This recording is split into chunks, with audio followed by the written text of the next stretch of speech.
because Marcus Dent joins me and Big Mike Boganowski back on Big Monday. Let's get it.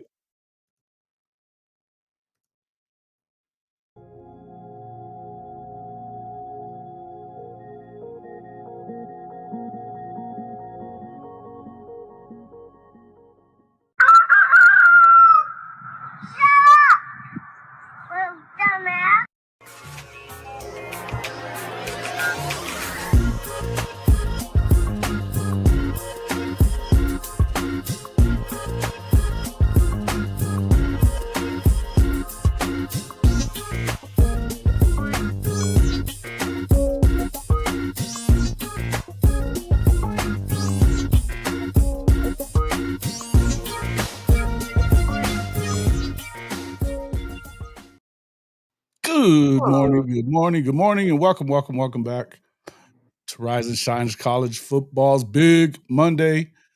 I'm your host, Jason Watkins, here with my hosts, my co-hosts, Big Mike Boganowski and Big Cuz Marcus Dent. And if you love college football, you know you're in the right place. So before you forget, smash that red subscriber button, like our videos, and don't forget to ring the bell so you don't miss one moment of Hall of Fame college football.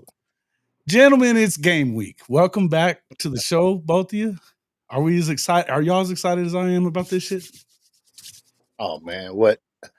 You know, I woke up this morning. I was crunk this morning, bro. Can you smell it? Can you smell it? Yes, sir. Hell yeah. Yes, sir. I can smell it, man. Hey, look, I even got my game towel, man. I'm ready to roll this morning, man. I'm ready to go.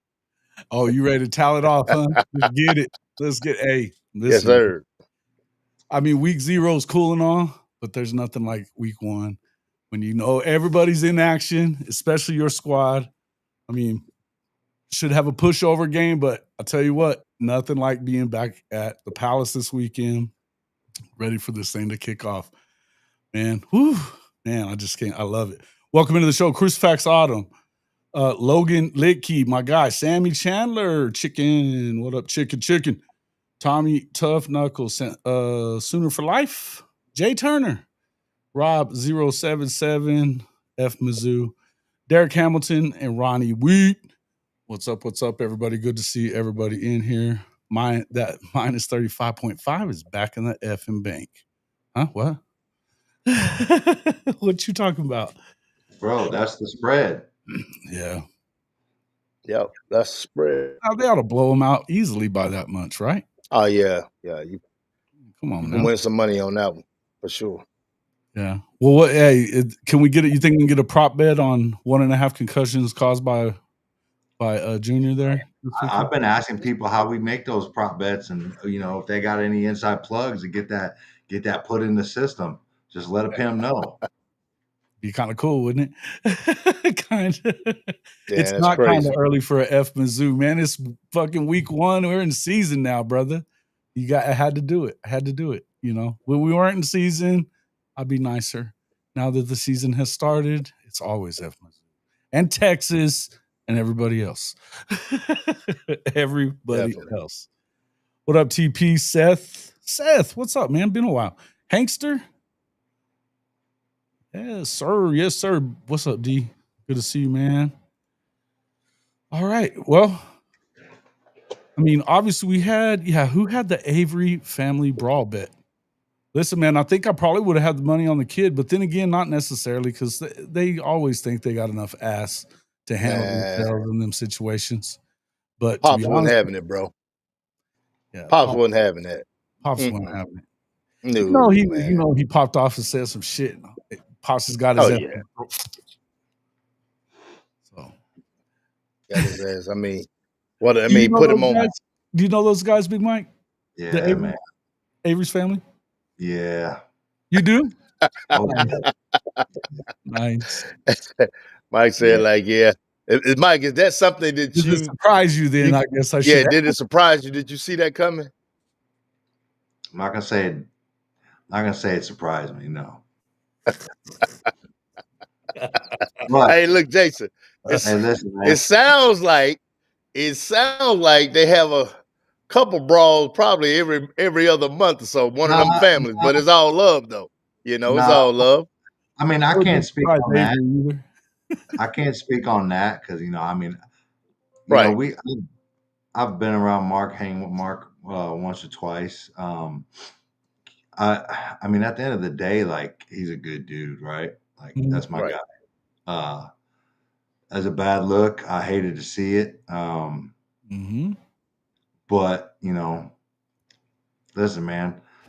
Sometimes, I mean, I don't know what happened, but sometimes you gotta put some pause on them. Yeah. Now, was that the right Hey, place? No, no, no. nah, wasn't at the right time. Unfortunately, Should Yeah, yeah, have waited until he got not at back the to the ball crib. game. Not at the ball game. You got to leave that shit for the house. But I can't tell you. I'm not going to sit here and tell you I hadn't had to get a hold of my boys. dude, Oh yeah. I mean, especially the older they get. yeah, they just, they they just feel like they got it. They're moving up in the world, coming up, and big bad. Da da da da da. I got a scholarship. I'm going to D1. I'm going to Oklahoma. You know what I mean? Like they start feeling themselves a little bit. They start smelling themselves, and sometimes you got to put that old man strength on them. Yeah. Hey, look, you took the words out of my mouth, man. Sometimes they don't understand that old man strength until you get there. Oh yeah.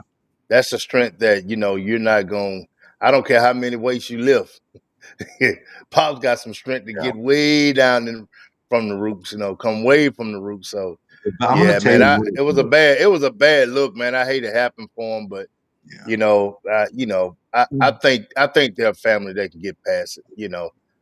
Yeah, man. The I hell mean, with the I'm not media say. really hating on What happens and it's what happens in that family is all that matters, pretty much. Sure. And I mean, Yeah. they came out. I mean, they made a statement this morning. It says, "We sincerely apologize for our actions following yesterday's football game in Ireland. Senseless bickering escalated into an unnecessary fight. We've resolved those differences and take full responsibility. We apologize to our immediate and extended family, but also to Kansas State University, its alumni and fans. We regret the incident, have learned from it, and are committed to ensuring it doesn't happen again." So, yeah. Well, I mean, probably one way that it will never happen again is keep that shit out of Ireland and keep them away from that Guinness. All right, Listen. Yeah, listen, man. Man, look. Get them away from the Guinness, homie. Dude, I tried that. I tried Guinness one time and one time only. That's the thickest Dude, it don't beer take but I a have ever. couple. Man, dude, It never don't take again. a couple. I'm gonna tell Never you again, bro. this. D's got it right. Youngins always tough till they ain't. Well, my oldest son, which he's 27 now, he still wouldn't mess with me at this point, I bet. But he tried to when he was 18. He chested up to me and was, talking shit. I put him up on the wall real quick. Was that? Well, yeah, you just gotta take them out into the deep water, bro. Yeah. You just got. You gotta man them up real quick. Let them know that it's real now. It just got real. Yeah. Real. You don't have to beat them up. You don't have to go beating them up. Let them know it's real. So, but shit, man. This military dudes, man. We don't play that shit. Yeah. Oh, at some point it's gonna happen with my middle one. He's already. He's feeling himself in the mirror, flexing and stuff, getting his workout on, getting his protein, his creatine, and he doing this and this in the mirror. And I'm like, you ain't, come on, man. You struggling. You can't even, you know what I mean? Like he looked like my man from New York, trying to do that man day, got on a bench press with like, I don't remember what it was, but my man is like, couldn't even get it up.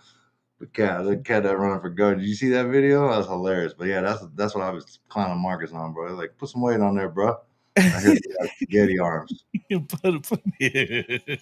That's crazy. Oh, noodle arms, bro. Don't be throwing them up there. We don't want to see that shit. Man, that's crazy. That's super crazy, man. But like I said, man, we got a lot of college football coming up, man. And man, I think the Sooners ready to do what the Sooners supposed to do. To be honest with you.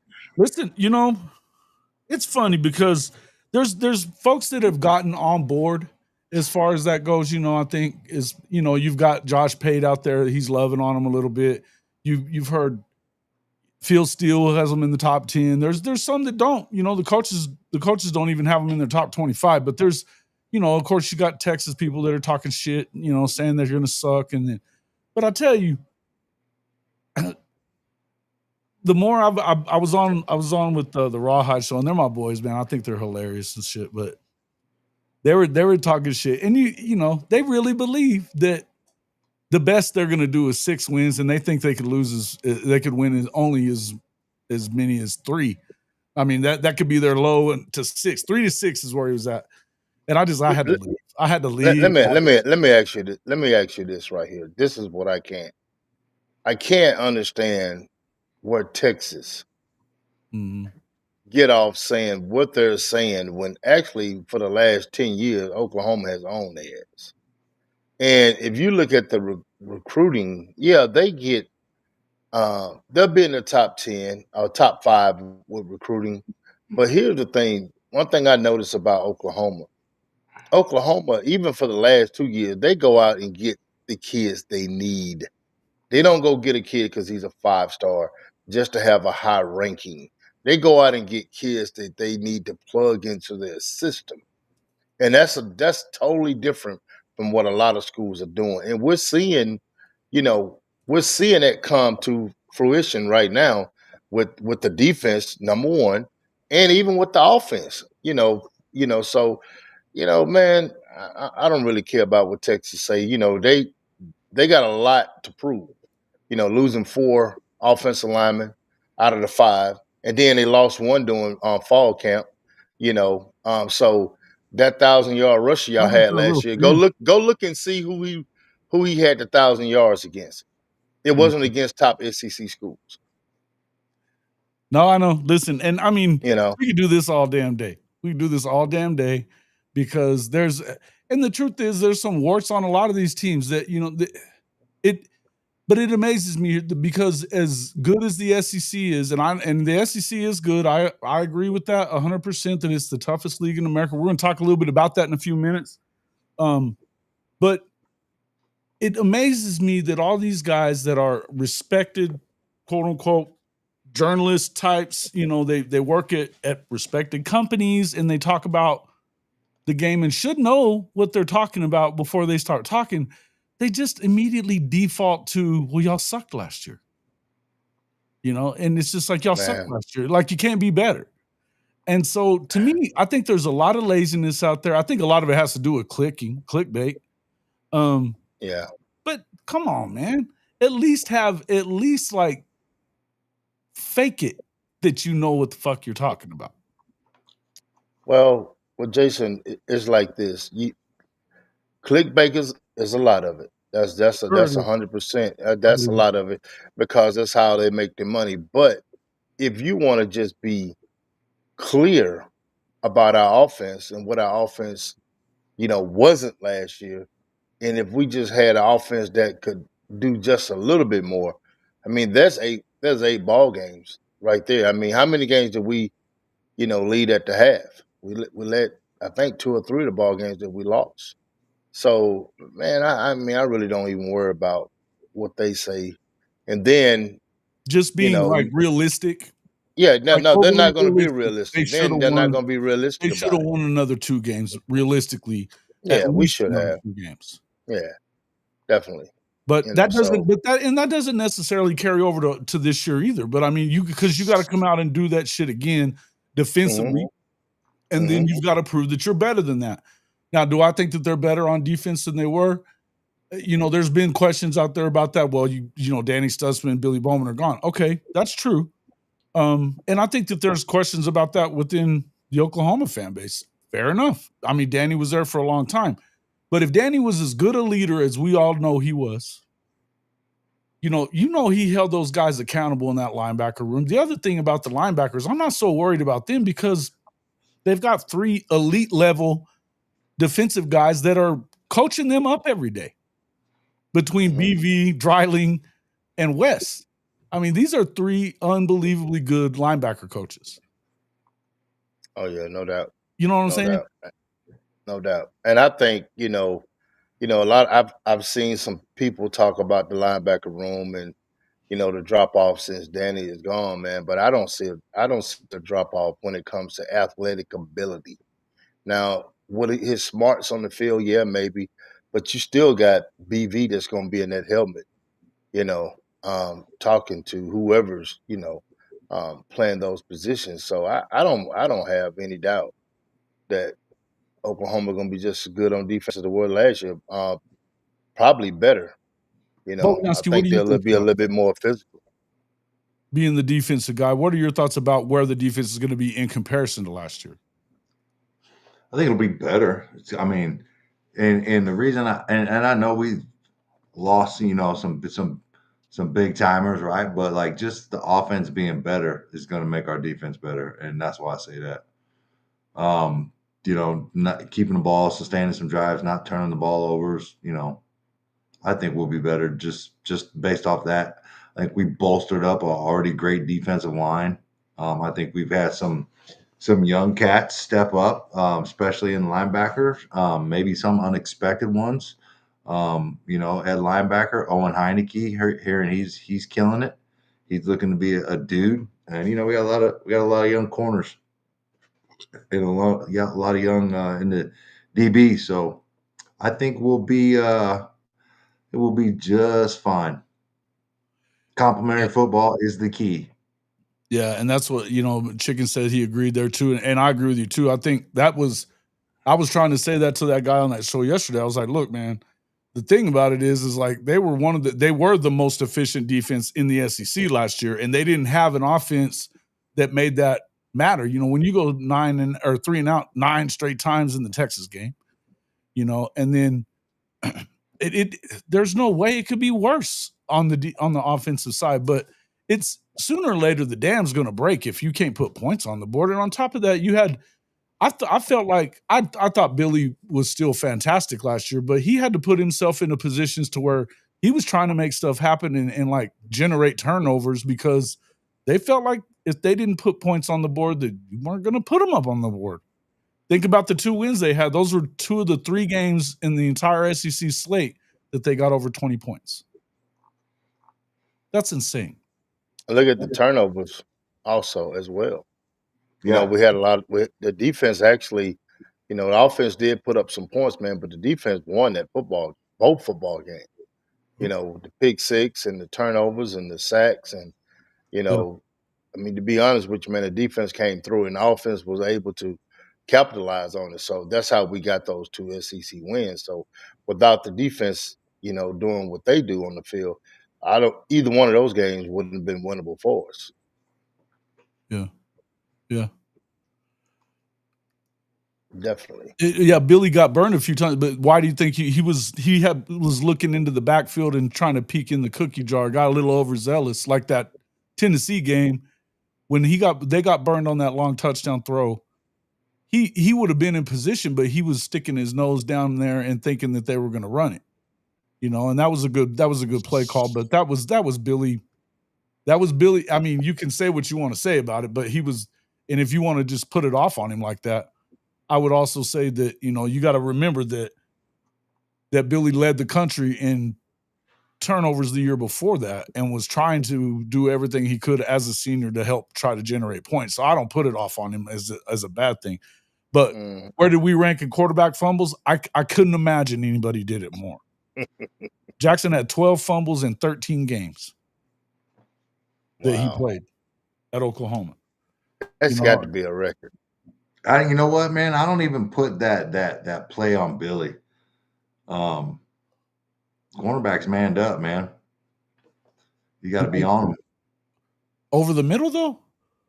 The quarterback's manned up. The quarterback was manned up on that dude. Billy's just playing the hole. Yeah. He would have been there, though. He would have been there as a safety. It doesn't matter if he would have been there or not. All Amaliava had to do was wait for the next window. That's true. What I mean? He had multiple windows to hit him in because the cornerback was 2, 3 steps off him. You know what I mean? And it doesn't matter where Billy was at. All he's got to do is wait, unless he made a bad decision and Billy could get a hand on it, threw it too early or something like that. But yeah, it doesn't even matter, man. All you got to do is hitch, and then let him clear. Yeah, you know what I mean? No, I get you. You're right about that too. But yeah, and he is a gambler. And look, it is what it is. But I think that if he was manned up, you're probably I'm not gonna argue with you about that. I know he was looking into the backfield. And so, it is what it is. But you gotta play that, right? You gotta play that. You know what I mean?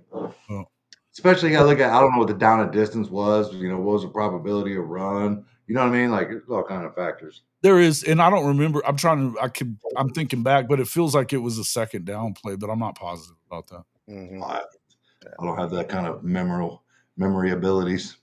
Nah, I definitely don't. Sure.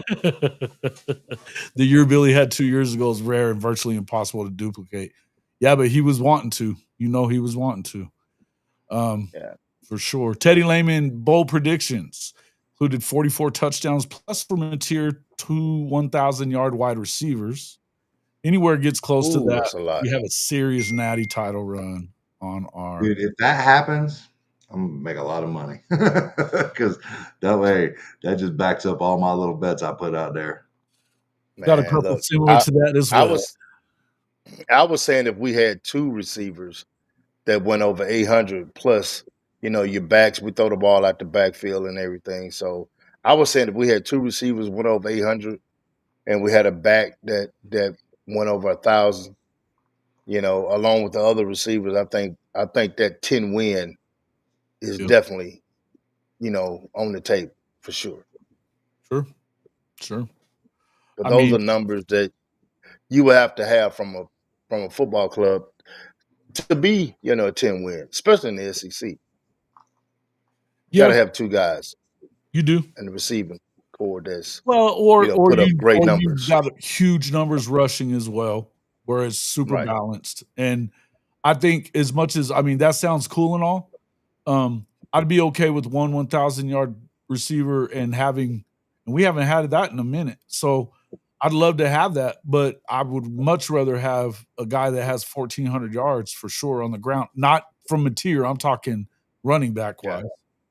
Well, you're gonna have to count him because he's a runner. So no, I know that, but I'm saying I'm not talking about him though. You're talking about from an individual. I want a running back, or at least maybe a pair of running backs that combine for 1,500-1,600 yards. Oh yeah, you do that. Well, let me ask you this: what if you have a running back for 800 and you have Mateer for another 6 and you have another back for 500 or 600? I think we run the hell out the football if we got that. That's 1,300 plus 6. That's 1,900 yards rushing. So that'll work for me. Dude, they can get most of that in them three cupcake games. Yeah, but I don't really care about those ones. But that's what I'm saying though. Like I think you guys are underselling it. The total maybe. Fair enough. Maybe. Yeah. Well, that just goes to Jason, what you was talking about. These cupcake games is about to go away. So they kind of are. Hey, good transition. Obviously, late Thursday evening, they had a I don't know why they dumped it late. It was kind of weird, but they did that so you wouldn't be talking about it all weekend. You got football going on. You know how the media does when they want to bury something. I feel like the SEC did it. Now that I think of it, I feel like the SEC did it to usurp week 0 and have you talking about them anyway. Yeah. And it kind of worked because in the end, I gotta call them out on this, but going to the 9-game schedule, 3-6-6 model. We'll talk about who's going to go where and all that kind of stuff. I think there's different thoughts out there with that, but I think the main thing that I wanted to bring up, and I've got a video that that'll be out here a little bit later. It may be tomorrow morning, actually. Now that I think because I can only go for a little while, and I got to get to Artesia from my mom.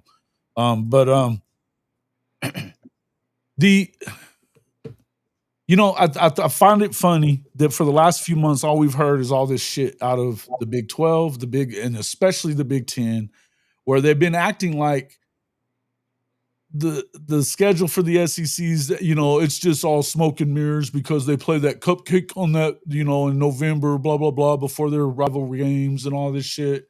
And they're playing all these crappy schools. They don't ever say anything about the fact that you've got, like, Florida plays 2 Florida schools that aren't in the SEC that are, power schools, more or less. They've been playing UCF too. So, they play pretty good. South Carolina is playing Clemson every year. Plus, and a lot of times, they've been playing a lot of good teams too. Kentucky. I mean, pretty much everybody in the SEC. Well, because it's mandated, you have to play a Power 4 out of conference game anyway. But they want to act like it's not as strong in the SEC as it is. And that's the reason why they kind of screwed them out of the playoff last year, putting in teams like SMU and sorry-ass Indiana. But guess what? And I felt like a lot of people kind of took this as they went out on bended knee to the Big Ten's demands of them going to a 9th game. And the more I've thought about it, the more I've thought, you know what? No, they didn't. They did it because, number one, if you heard after that, and they didn't announce that at first, but if you found out, the strength of schedule is going to have an actual metric, and it is mandated that it will be weighed heavier than does the win-loss record. Well, let me ask you this. I hear you. I understand that. Do you think adding one extra game in the SEC is going to make that much of a difference in your strength of schedule?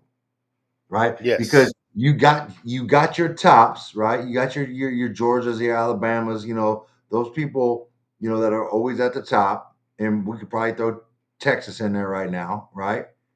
And then you got your mid, and then you got your bottom. To me, I don't see how you can get much more of a strength of a schedule. Well, hold on. The reason why you can, is because you got Indiana going over there and switching out Virginia. But what I'm saying is there's not enough of those top teams in the SEC that everybody can play every year to bolster the strength of schedule, in my opinion. Well, look at it this way though. Vandy comes out there and wins 7 games last year. They weren't supposed to win but like 3. Yeah. It tells you that it's tougher in the league, and the fact that you had so many teams that were right there jockeying for a position right at the end, right? Yeah. I tell you this, Mike. Let's talk about Arizona State. Arizona State was a playoff team. They barely beat the worst team in the SEC by freaking 6 or 7 points. That goes to show you the worst team. Hold on, let me finish. The worst team in the SEC damn near beat the best team in the Big 12. That's strength right there. That shows you right there that that's a strong ass conference. But what I'm saying is there enough strength to go around in the SEC that one game and one extra game will have that much of an effect? That's all I'm asking. I don't think we know. I think we can assume yes, but who knows? I think they're projecting something that's unknown, right? And it remains to be seen if it's going to happen. I don't know, man. So does this mean the SEC Big Ten is going to go away? Don't know. Well, that's kind of what I was getting at. I want to kind of lay it out. I can't imagine a SEC team, scheduling a top Big Ten team if they're already playing 9 games in the SEC and then add another one for another huge game for the 10th game. And then you got, maybe a warm up or 2. I don't know. Right. Here's the thing. What it's going to come down to is, though, look, if you go and you look at like Penn State's record, who they're playing, they've got 2 top 25 teams preseason. And that, who's to say whether they're going to be top 25 at the end of the year? They only played 2 top 25 teams on the season. I think Ohio State's got like 1. Yeah. After Texas, they don't play any until they get down to like Penn State. So they've got 2. Well, I can tell you this, Jason. Hey, look at just here. Put up Shouty, Shawty, Shouty, put up his comment right there 2 minutes ago. And that's a point too right there. There's a lot of risk. There's a lot of risk in that 9-game schedule as well. Well, I understand the risk, Jason, but you think about the ACC and the Big 12, from what I'm hearing, they're like, okay, we might need to look at that model too, but they don't have enough teams in their conference from top to bottom to do the same thing, but they're looking at it. So it must be something to it that you got 2 other conferences saying, hey, look, we might need to do the same thing. Understand. I mean, I just don't see the need if you're going to a 12-game model or even more multiple teams. Like, what's the point? If you're going to get more teams in, why play more harder games? I don't get it. To me, it doesn't make sense. Well, for the SEC, matters. For the SEC, it matters because, and I'm just going to say this: a week ago they were not going to a 9-game schedule. Here's the deal, and I understand that because even if with more teams, so if the SEC is the tougher conference, why do they need to add another SEC game to get more teams in to the college football playoff? Mike, you're forgetting about ESPN. Hold up, Jason. He's forgetting about ESPN. So the thing, adding that one conference game, we had one more conference game. The SEC said, "Hey, look, y'all got to pony up," and they're getting money from, they're getting money from the ESPN to do it. Look, so there's a lot of different things that goes into it. I mean, we're not even talking about the extra money they're getting from ESPN to do that. The money has nothing to do with it. That's a drop in the bucket for these teams. That's what I think. Did they get in 22.5 anyway? Whether they play it, does the money go up if they play an extra game? Yes. Well, that's what they were talking about yesterday. But that's not the point. The CFP selection committee announced Wednesday it will place more emphasis on strength of schedule this year when determining which teams make the 12-team field. The committee said in a statement that the schedule strength metric has been adjusted to apply greater weight to games against strong opponents. An additional metric, record strength, has been added as well to go beyond a team's schedule strength to assess how a team performed against that schedule. The metric rewards teams defeating high-quality opponents while minimizing the penalty for losing to such a team. Conversely, these changes will provide minimal reward for defeating a lower quality opponent while imposing a greater penalty for losing to such a team. So they've made it clear that let me finish and then I'm just raising my hand. I'm not interrupting you. Okay. The point being is they just made it clear. They added an entirely new metric and weighted the first metric more so that because it was made clear last year that should have been strength of schedule supposed to matter anyway, but it was clear that it didn't. Whenever you've got SMU, they didn't even have a win of significance. They had a loss of significance and they were able to get in.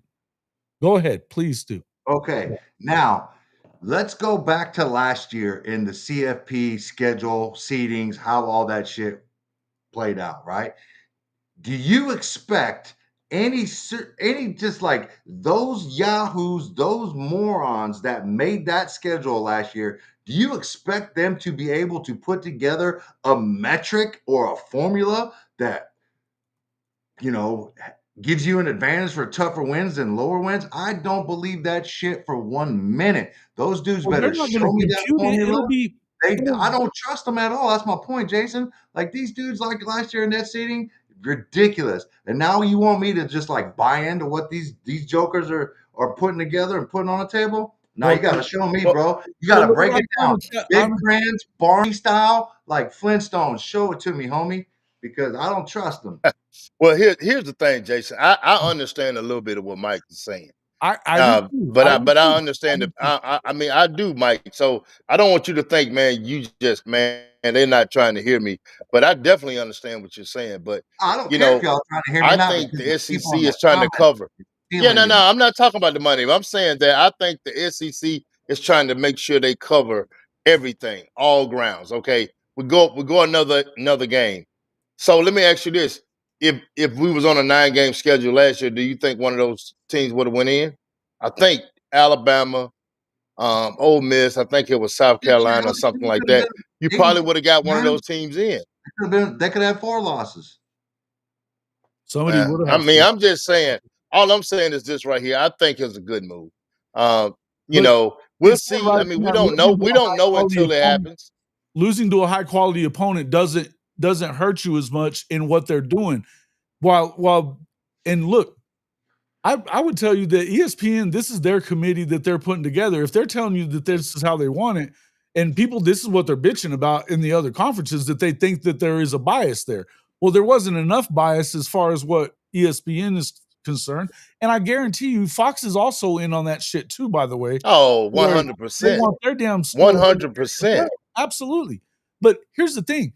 According to what I just read that whole piece to you, that metric is, it's telling me that if you're playing trash teams and you're beating up on the Sisters of the Poor like Indiana's trying to do, and SMU did last year as well, that we're not going to sit here and just say that you're worth this much because you're 11-1.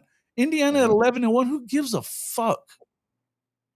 You know what I mean? They were trash. They're not going to do it. They beat one team that had an above 500 record. One.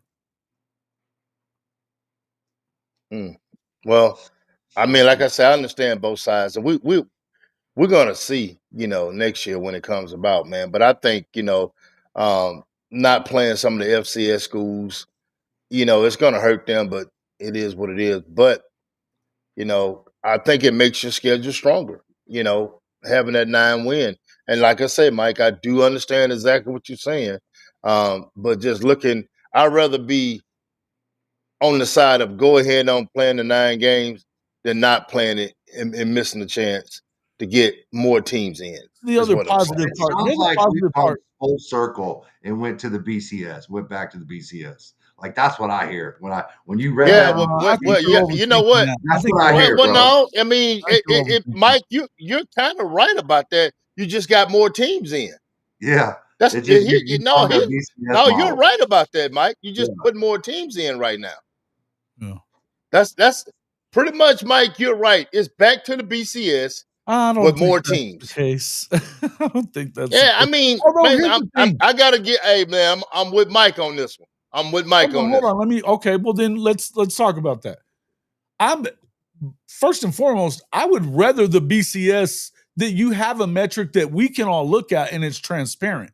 At least we know what goes into it. Exactly. That's what you have, and then because I think it's been pretty clear that, I mean, for shit. You had Michigan's damn chancellor is there, or athletic director was like in charge of the CFP committee for the last 3 years. You know what I mean? And so I don't like that part. I don't think that you should have, I guess at some point it's going to work itself out. But I think that if your team is up for it, you not only should you not get to vote on it, you shouldn't be in charge of that committee anymore if one of your teams is in. Whoever it is that is, I'm not saying you can't be on the committee, but you shouldn't be running the committee, exactly. And making the final decision on anything like that. But if you can sit here and you can have, and I know that they have metrics that they're looking at, because I mean, we know the guy, the CFB professor, not the guys from High Top, but the guy, they have their metric system, their ranking system and all that stuff, that they've been right on every pick on CFP since it came into being. I mean, every position in the top 25, they've been off by like 0.7 of a 1% over the entirety of the college football playoff era. So, I mean, their numbers, their metrics tell you exactly what it should be.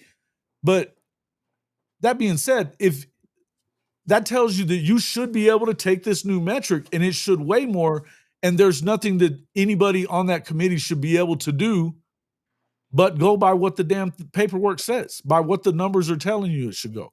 And I'm just telling you, the one thing that they had over them was the fact that you were playing an additional cupcake in comparison to the Big Ten, right? As far as non-power 4, you know what I mean? Now they no longer have that because the SEC, you can say they gave in, but I don't think they gave in. They heard that, okay, you are going to actually weight this correctly? Fine. We want to do this anyway because, number one, and this is the biggest thing for me, we need to preserve the rivalries that are within the SEC. On top of that, be able to kind of balance out some of these schedules a little bit, and you play everybody every other year. If you didn't do that, you're in danger of losing out on the Lone Star Showdown even after it just got back, because they're not going to get rid of the Texas-Oklahoma game. Yeah. Arkansas with this schedule, you get a chance to play in a 4-year span. Everybody will get a chance to play at home and away against you. Correct. And Auburn and Georgia, all these other ones that are big time, that it's not necessarily their main rival. Like the Iron Bowl's that would take precedence over everything for Alabama. They still get to now play the third weekend of October, against Tennessee. That's a big game for them. I don't know what their third one will be, but some of these things, they go back 100 years. And to just have them go by the wayside, that's the one thing in college football that everybody talks about, all the things that are going to kill the game, which I think most of it's bullshit.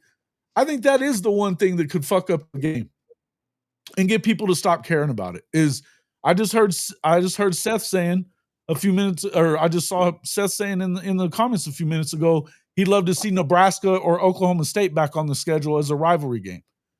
I'd love to see it too. But neither one of them want to play Oklahoma because it hurts their chances to get into the damn field. Now, the Big Ten no longer, you can't be Matt Rule and make that fucking stupid statement anymore. You can't be Lincoln Riley and decide against playing Notre Dame. What statement? That why in the hell would I play anybody in the power conference? Yeah, he said that last year. I mean, he says a lot of dumb shit. That's why he does say a lot of dumb shit. But that's what I'm saying. Between him and Lincoln wanting to give up on a 100-year rivalry with Notre Dame, and then hell, BK's always got some shit like that. And then Gundy doesn't want to play the Oklahoma game because of his shitty record, but they go 0-9 anyway in the damn conference immediately as they get out of town. I mean, come on, man. It's not even quit thinking ahead like that and look at it in terms of that now you should be getting punished for playing schedules like that. You better go undefeated if you're Nebraska or you ain't getting in. Well, Jason, it just goes back to, pretty much you want to say what Mike said. It's the new BCS. It just got more teams in it. If you really want, say what you want to say. It's just the new BCS with more teams. And I like the BCS. The part about the BCS I did not like, there was not enough teams in the playoffs. That was my biggest thing about it. I mean, it needs to be like AI, bro. Give me an AI. Like when the CFP does it, like they put it in, I want to see the AI printout of how they came up with the teams that they chose, right? Because I'm tired of like not knowing why, right? They just like, here's the teams, and you're just like, how the hell? You know what I mean? Like, I would love to see the details of how they picked that. I really would. That would be something that I think the fans should know, the schools should know. I think there's something that makes everything transparent of what's going on. So, that's a great point, man. To bring up some kind of, show us something. Yeah, show us something instead of just telling us something. Yeah. Yeah, and Dylan Dean, I said this was, I was kind of, as I was putting my column together last time, this is one of the things I ended up leaving it kind of on the cutting room floor, but I'd love to see you have the top 4 from each Power 4 program or from each Power 4 conference, but that's never going to happen because for whatever reason, they feel like they have to let in a group of 5 team. I don't agree with that, man. I don't agree with that. If you're a group of 5 team, let's just say a Boise State, let's just say a Louisville. Telling you what's going to actually happen. Yeah. I mean, trust me, I understand what you're saying. But look, if you're a Louisville, you need to schedule a Texas, a Oklahoma, Alabama. You need to schedule one of those teams. So if you do just so happen to go undefeated and you have a win against a team in the SEC or that has a 1 or 2 loss situation, then you have a little bit of an argument. After that, you don't have anything. Yeah. So yeah, but I'm not in agreement with putting the group of 5 teams in unless they have a legitimate argument about hey, we beat this P14 that's one of the top teams in your conference. Let us in. Then you have to kind of look at it. And then at the same time, you only beat one team. You didn't go through that whole brutal schedule that they go through in in the SEC. So, well, I mean, but it does give them a chance to say, hey, look at me. I want to actually see them punish somebody that's 11-1 because they played a shitty schedule by putting in a 10-2 or a 9-3 team over them before I'm really going to believe it. Now, I'm not sure that I do believe that. I'm kind of with you. Well, you think about the times. That's just got to play the group of 5. the 11-1 well, look, team. Hey, think about it when was it Tulane when Sean King was the quarterback? They went undefeated. Isn't that right? Like Tulane went undefeated when Sean King was the quarterback. They went like 12-0. Oh, and they didn't get invited to play in anything. No, yeah. Huh? Not Houston? No, you don't think it was Houston? Did they claim one like Auburn did? No, I know it was Tulane. Tulane did it. Like UCF? Houston might have did it as well. Yeah. I don't know if they claim one or not. Well, but I would have. What I'm seeing Boomer Halen though is that he's saying the playoff committee is incompetent. I would agree with that, but they've been incompetent for a long time. This just didn't start. But that's the whole point of you. You need to have actual metrics to where, look, basically it's telling me that they're going to be looking at these analytics that should spit out to them who the teams are. You know, and I don't even know why they have a committee at this point. But let me ask you something, Jason. Jason, let me ask you this question. They didn't like the Jason. Computer? Go ahead, Jason. Let me ask you this question. So if we were going by what we're going by right now, and Arizona State had that one win over Mississippi State, the bottom feeder of the SEC, how could you put them in the playoffs? I mean, I know they won their conference, so but if you was going clearly off strength of schedule, how could you do it? What do you mean by that? I'm not sure what you mean. Because they put it in the rules that the Big 12. Yeah, that's what I'm saying. But exactly, Mike. So if you wasn't going by those lockdown rules that they had last year. Yeah, they've got 5 and now it's going to be 5-11 is what they've been talking about. I don't know if it's going to end up being that or not. But so you're going to still have the conference champions get in. The 5 conference champions, the highest rated G5 conference champion plus the 4 Power 4 conference champs are in for sure. Then the other 11 teams are at large. That's the last thing we've heard. Now I don't know that's what the Big 12 wanted for some retarded ass reason. And then of course, yeah, the SEC's cool with that. Now the Big 10, they still want to do the 4-4-2-2-1 deal. And it'll change to like 4-4-2-2, or maybe I don't know exactly what it'll be when it's a 16. I mean, I don't really understand what the Big 10, what that big ass gripe about. They got 4 teams that's worth a damn. Because you take Indiana, and I'm just being because I think they were concerned sincere about doing a strength of schedule metric because their strength of schedule is shit. Yeah, I mean you put Indiana in any of the conference, But even Ohio SEC State, they get heat up. Even Penn State, they're not playing nobody, man. Right. They're even. And I don't even think Penn State plays Ohio State, and they got to play Michigan. That's it. Yeah, and then last year they played USC, Michigan, Ohio State. That's it. Right. They didn't play Oregon. USC, for instance, and fuck Lincoln Riley, but USC, for instance, still isn't playing second year now. They're still not playing Ohio State. They do have to play Oregon this year. Last year they didn't play Oregon or Ohio State, and they still went freaking 6-6. You know? And so they lost to Michigan and all that stuff. Now, Michigan, I mean, I think they're on their way back. I mean, they've got a legit quarterback. They've got a legit defense like they've been having. I think they're going to catch an L in week 2. But the point is, at the height of who they're going to be, there's not going to be as many good teams in the Big 10 as there are in the SEC. And they've already kind of made sure, and I think it was smart the way they were doing it a year ago because there was, and it probably this year too, because there's not a strength of schedule metric and they've been fighting against it. Because there is now one, it probably just made what Curt Cignetti did not a good thing for him.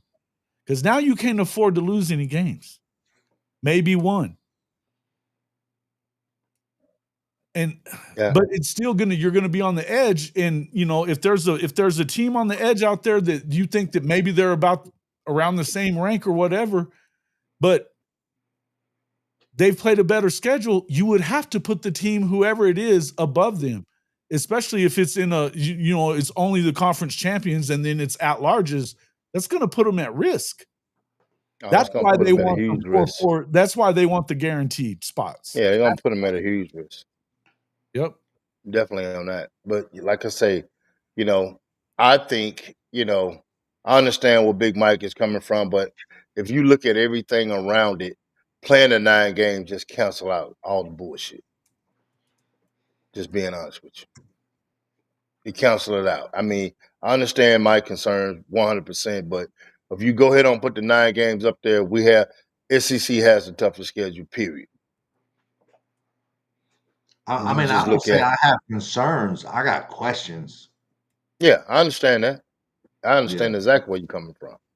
More and more I think about it, I definitely understand where you're coming from. But like I say, I think going to the 9 games, just put all doubt out there. If like Jason's like micro, right? Me and you, we're like bigger picture macro, right? Like Jason's just what the fuck are you talking about?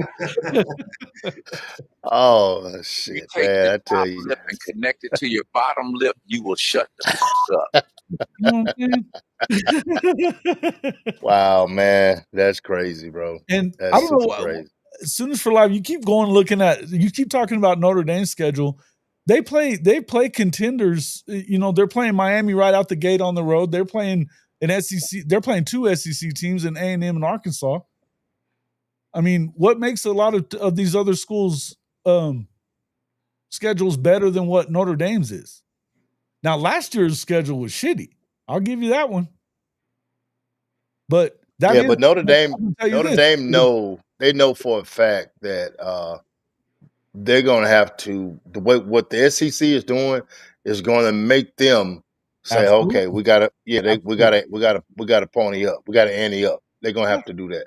Well, and just like that, I mean, going forward. I don't know what I think about USC, but they play all those teams like in before the end of October. They've got a front loaded schedule, and turns out they could be out of playoff contention by the end of October. Because I don't know that unless you better have at least 10 wins if you're Notre Dame. Now they want Notre Dame in, but I'm gonna guarantee you. Notre Dame is instant money, man. They liquid money. They won't get in at 9-3 though. They ain't getting in at 9-3. So because they're not going to play as we move forward, and if there is really if they're really going to weight this thing that way, then they will have to up their game as far as Jason. Can you pull up their schedule? Notre Dame's, yeah. Let me grab it because this is nobody's really talking about it, but this is going to affect them a lot. Sure. It's going to affect them a lot. Yeah, it is. But I mean, they would not be able to play. They're going to have to ante up at least 2 more games than what they got on their schedule right now to be competitive. Well, and they've got that deal with the ACC though. But so that's the thing is that. We're going to sit here and say that stuff, but they're playing an ACC schedule or a partial ACC. Well, they have four mandatory games against ACC opponents? Something like that, 4 or 5. Yeah. But I mean, they do it that way so that they can load up with some other teams, though. A lot of it's going to depend on you're assuming that the teams that they're playing in the ACC this year are shitty, but I'm not sure that they are. I'm not sure that they are. Let me pull it up. I've got it here. I'm gonna tell you right now, a team that I feel like in the ACC could be the sleeper, and that's Georgia Tech. Man, I really believe Georgia Tech is going about it the right way. I'm gonna be honest with you, bro. They did everything but beat Georgia's ass last year. Oh man, eight overtimes or something like that? Yeah. So I'm looking at the schedule. Okay. Let me pull it up. I don't know if it's going up and down or. Okay, yeah. So yeah, they man. start out their first 3 games. No, it goes Texas A&M. Yeah, they go with Miami. Let me go from here. Miami, A&M, Purdue, then Arkansas on the road. So they got 2 of their first 4 are on the road. Purdue's not very good, but they, we'll see. Boise State, Boise State is another one of those teams that everybody's expecting to go back to the playoff this year, even without Ashton Genty. This is Notre Dame schedule? It is. Yeah, it's Notre Dame schedule. NC State, everybody's in love with NC State except for me. But I don't think a ton of them. But I'm just going to keep us covered up for a second so everybody can see it. Oh, that's cool. All right. Syracuse is a pretty good team, though. Everybody's expecting a lot out of them. Boston College, we'll see. SC, we'll see. They should be good. Now that's a home game. Pitt, they started off 7-0 and lost their last 5 last year, but they've got that quarterback that was the Alabama transfer coming back. JJ told me on the show Saturday night he expects them to win 9, or else they're going to fire. They think they're going to fire. Narduzzi. So, Navy shouldn't think much of that one, but Stanford, they should win. They should win 10 or 11 games, but I don't think that it's a shoe-in that they're going to. I think they're one of the best. And I'm going to tell you, that schedule right there is probably better than most Big 12 teams. It is. And it's better than most of the damn teams in the ACC that we're just automatically giving spots to. Yeah, so that schedule right there, I'm just looking at it because they don't have, that schedule right there, they're going to have to keep doing what they're doing and maybe ante up one more team, because they got 2 SEC teams on there. Just so happened one of them, is not that good at all. And one of them is okay. Stanford's going to be really bad. Yeah, so is fucking Kentucky. Who you play? I think Kentucky is going to really. I think old boys' days in Kentucky just about. That's what I'm saying. They're playing Mississippi State and Kentucky. Gruden to Kentucky? Gruden to Kentucky. I can see it, bro. I can see it. We talked about that the other day. Gruden to Kentucky. If I was him, I would not do that. I think Gruden to Arkansas is probably a better bet. Oh, it is a better. Hey, if Gruden goes to Arkansas, I want Arkansas in our pod. Yeah. Our 3-game pod. I do too. It'd be a fun game. It'd be a fun game. Who would be your 3? Who would be your 3, Jason? Yeah, let's talk about it. Let's talk about that too. Obviously that's the next thing. Look, I don't know what's going to happen with all of it, but I think that it is good for the main thing. The reason that I am so glad about the going to the 9 game is because you do get to preserve some rivalries. And I think that that's the lifeblood of college football. I would love it to not be Mizzou. I got to tell you, it's going to be Mizzou. Listen, I still think you can preserve rivalries without going to the 9 game, right? You might just actually play 9 games, 9 SEC games. Get rid of one of your powder puffs outside of what the SEC schedules conference play, and then play that rivalry outside of the powder puff. Why does everybody have to go to 9 games? You know what I'm saying? It could still be done if they wanted to other ways. But I'm just giving you another perspective. But I understand why they want to do 9. Well, let me ask you this though: are you a fan of the way that they've done it? But like A&M has only played Georgia once in 13 years in the league. Because they do preserve the rivalries now the way that it's always been in the division system. Yeah. So you've got a bunch of teams that never play each other. But that wasn't because of scheduling. That was because of the divisions in the SEC, right? Plus even the rivalries. There's certain rivalries that they're going to make sure that they play every year. What I'm saying is Georgia and Texas A&M a rivalry? I'm not saying that it is, but once in 13 years, you should play everybody in your conference, bro, at some point. They did, just once in 13 years. But I would like to see. Come on. Mike. Mike gonna give you the business on that BS, man. You know what he does. Right. So I feel like Man, that's come not on. good. I want to see. I like the idea of you're going to play everybody every other year, and you'll be home and away at everybody with everybody in the conference every 4. I mean, I'm fine with that. I don't think it really matters. I mean, this is a byproduct of when you start adding a lot of teams to your conference and you just keep taking some. Like it might happen, bro. You might lose out on some playing at Georgia or Sure. It is what it is, bro. I ain't worried about it. For the time being, though, I'm talking about while you were at 16, because that's not going to go up until at least 2030. They're not going to move on that. I'm not. Well, let me ask you this, Jason. It doesn't bother me, Jason. So what are your 3 teams, Jason? Who are the teams that I would like to see? Yeah, who are your 3 teams? Well, I mean, Texas is always going to be there. So Texas, I would figure who I would like it to be. If the second one, I could get behind Arkansas instead of Mizzou, because I don't like Mizzou at all. And I don't think Mizzou's worth the shit either. But neither is Arkansas really. Thank you. Thank you. I'm glad you said that. Yeah, they're not good. Yeah, let him finish. Let him finish, bro. Look, I don't have a problem with Florida. I don't have a problem with Florida, but I would rather it be LSU. So who are the 3? Yeah, I got my 3. LSU, Texas, Arkansas. Okay. If you're not going to play a crappy team as one of those 3, Tennessee instead. But Tennessee's not gonna.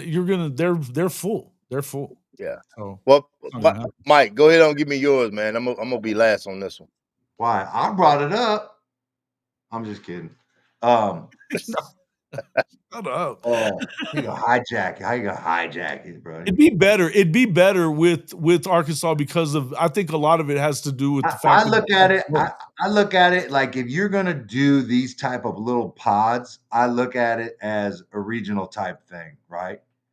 And that's how I view it. So when I do this, right, I obviously you got Texas, and everybody wants Arkansas. I don't understand why. Because it's right next door. That's why. Well, there's been a rivalry, and you don't, and you're already winning the recruiting war there. So I don't see why. But go ahead. I can care less about A&M. True, okay. You asked me. You said no A&M. Fuck A&M. I don't care about that. Well, listen. Like to me, like everybody's like, I'd rather have Arkansas instead of Missouri. Like to me, they're interchangeable. I don't understand that. Half a dozen in another. Yeah. I would rather have Mizzou than Arkansas because I don't like Mizzou. We don't like Mizzou. We don't like each other. Yeah, we've been whooping that ass, and they got lucky last year. But I want to continue to whoop that ass. Okay, that's fair. That's fair. So I mean, just reason. And if I had to pick another one, I would probably say LSU because I like that. I don't know why, but I do. I want to get a chance to go back to Death Valley, and I want to get the real Death Valley experience. Okay, right. I'd like for it to be LSU as well. Just selfish reasons. I don't mind to be in the swamp though. I would just tell you that because Ross Dellinger, when he came out with this, and I believe what Ross Dellinger has to say, he's locked in with those guys. I think it is going to be Texas, Missouri, and Florida. I think that's what it's going to be. But what would be your preference there? Because, well, of course, Mississippi Texas and Mississippi State. Nah. Well, I say LSU. I say LSU, Texas, and I'm gonna say Ole Miss just for the simple fact that I think it's a good game to play. I think going to the Grove and the whole thing that's going on up there, and I like LSU, and I'm talking both of these schools because of the experience.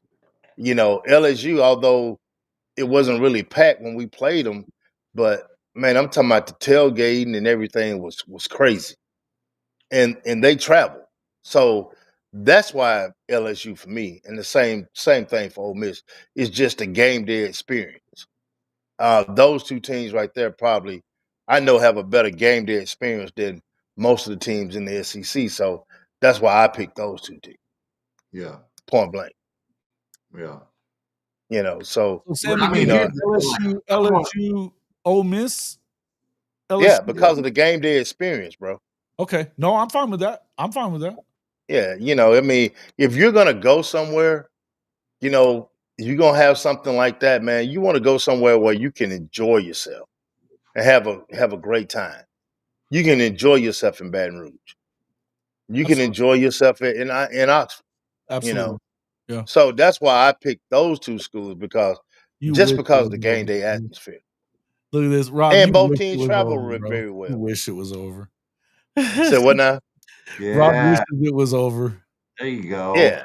Yeah, Yeah, I'm looking at I know the you teams wanna do that your This is travel what I'm very talking well. about. This is why I want Mizzou right here. Why is that? What did he say? I love the banter between Mizzou. I don't know why. Man, but let me ask you that. I think it's more of a head coach, smart ass type deal than just Mizzou. He's The fan and base is that's the kinda thing. That dude is gonna fall back to earth so quickly this year. Watch and see, man. Oh man, Barely they gonna get decided on who their have they even decided on who their quarterback is? Come on, dude. They're gonna get the brakes beat off their ass the this year. breaks. What's the dude's name? What's the cat's name from Pabula? Is it Pabula? Yeah, Yeah, that's the dude. yeah. Dude, they're gonna get slaughtered this year, man. It's coming. Arkansas not gonna do it, but yeah. But they would. Arkansas doesn't mind playing A&M, Texas, and LSU every year. When you're a bad team, you get to play the good teams. That's the way the SEC is. So if you're a bad team, you're just shit out of luck. Man, I'm gonna tell you this about Mizzou and Oklahoma this year.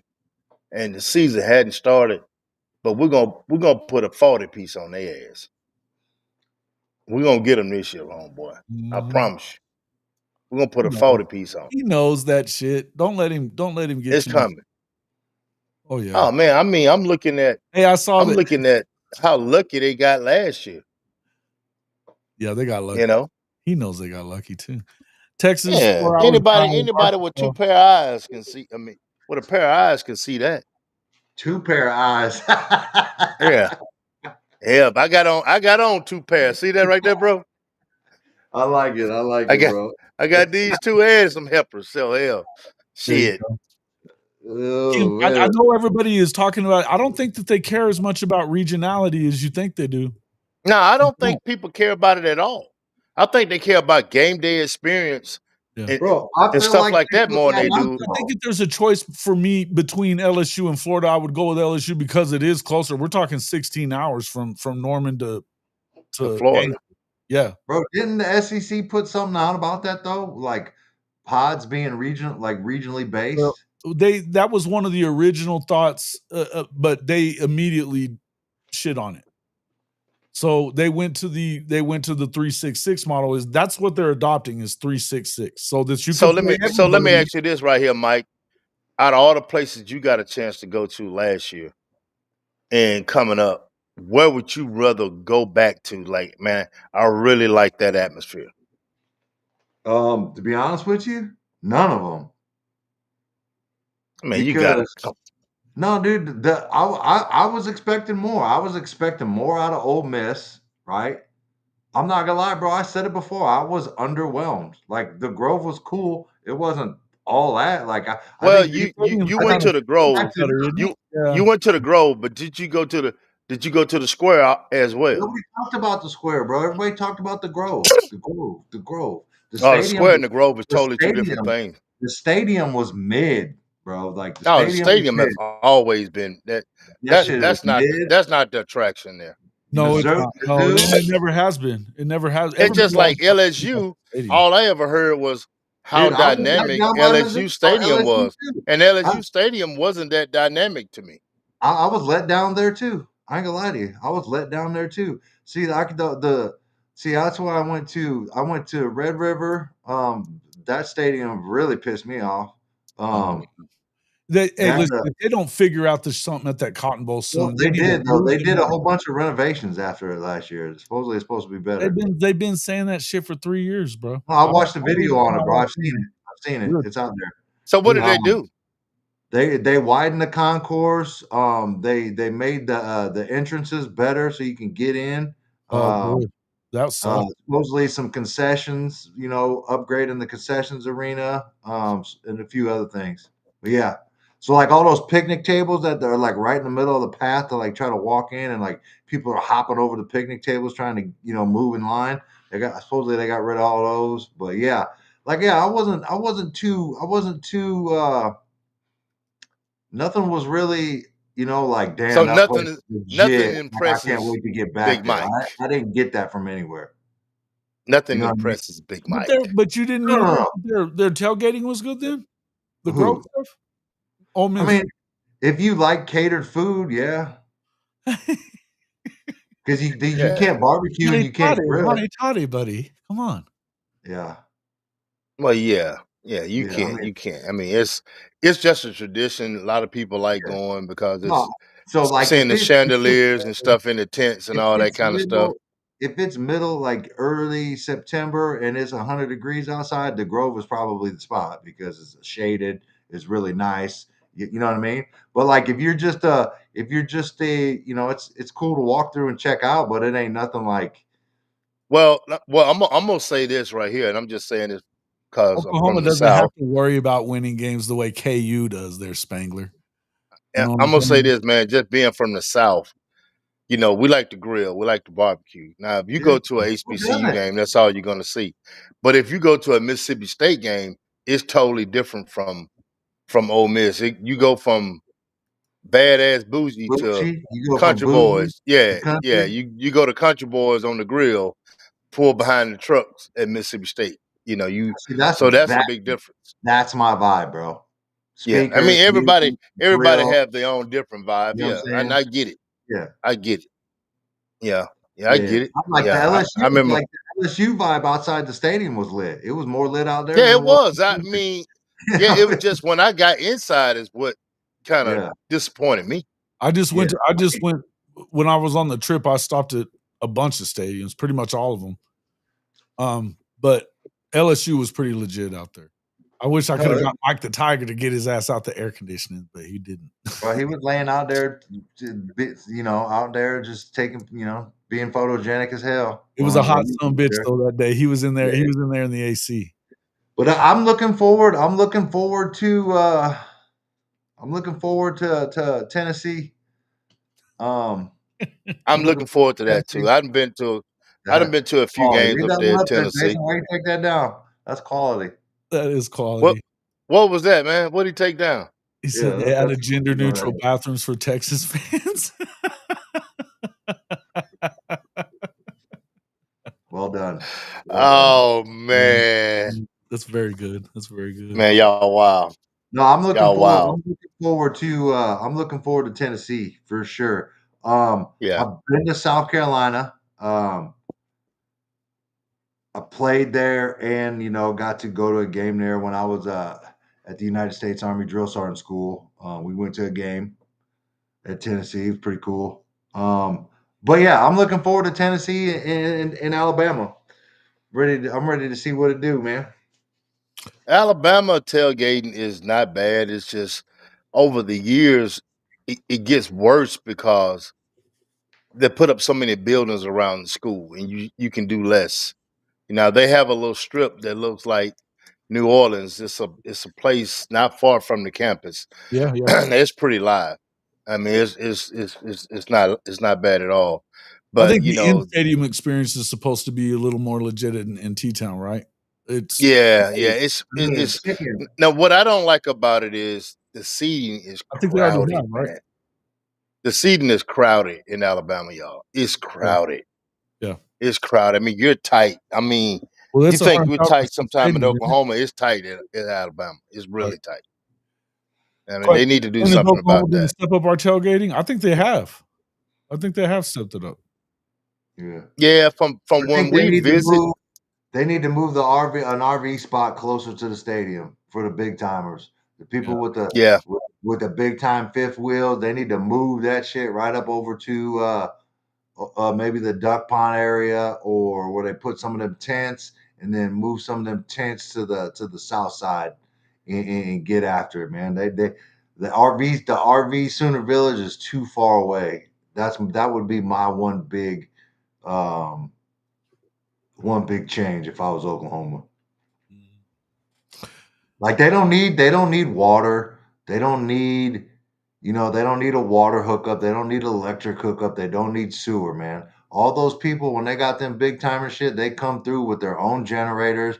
They probably fill up with fresh water prior, and then use that stuff, use up the fresh water, and then pull the trailer out and go dump it at a certified, Well, and you've got. I mean, if you've got it empty when you get there, you'll be just fine. That much. I mean, come on. But that's what I'm saying. Like, there's select people. Like, if you ever drove through Sooner Village, like there's some $300,000-$400,000 fifth wheels back there. Sure. You know what I'm saying? Yeah. And you need to just like they did at LSU. That's where I got the idea, bro. I'm talking about straight across the street from the stadium, lined up with RV, getting it, homie. Chefs out there. Chicken. Hey, I hear you, chicken. Hibachi, big ass speakers. I was about to walk in there and get me a little. Hey, bro. Let me tell you something. I don't care about the big time schools, homeboy. The best tailgating is in the damn SWAC. Point damn blank. I don't give a damn where you at, homeboy. Sure. The best tailgating is in the damn SWAC. I wouldn't doubt that even. Tell us why. Shit. Tell us why. Please do. Yeah. Shit, man. Hey, look, fair-skinned gentlemen. Hey, not only do we come in on Fridays, we stay all night. Hell yeah. We stay all night. There's tents out there. That's everybody bringing their grill behind their truck. They got their good Southern soul going on out there, man. Hey, it's a party.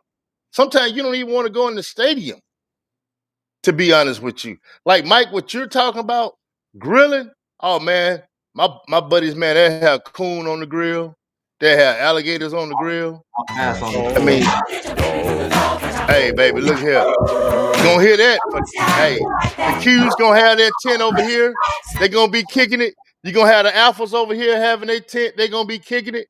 Hey, man, I'm telling you, the best tailgating is in the SWAC, baby. That's where it started, bro. 100%. I remember when I was playing, you would wake up on Friday mornings and smell the BBQ, bro. They will already be out there on the grill. Bro, 100%. We just glossed over that, and we just passed over that. You said that they were barbecuing raccoon. Oh yeah, like you never had no raccoon. Bro, I'm good. All right, I'm good on the coon. Shit, man, you don't know what the hell you missing, bro. Country, I love me dude. Country. From the guy, hey, look, you get that damn coon. Talking about you take the. Hey, look, hold on. This man ain't never had no coon.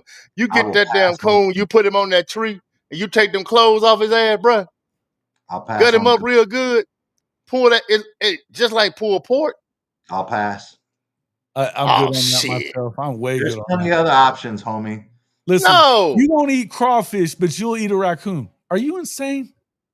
Hell no. All day long. Hell no. All day long. Shit. What happened? Hey, without hesitation, all day long. Look, here's the deal. I can bring some damn pulled pork raccoon. You won't know what the hell it is. When you get to eating it, you can be like, man, what the hell? This shit is fire. Man, from deer meat to raccoon, I don't eat no damn possum. I don't do that shit. But deer meat and raccoon, squirrels, rabbits, shit, man.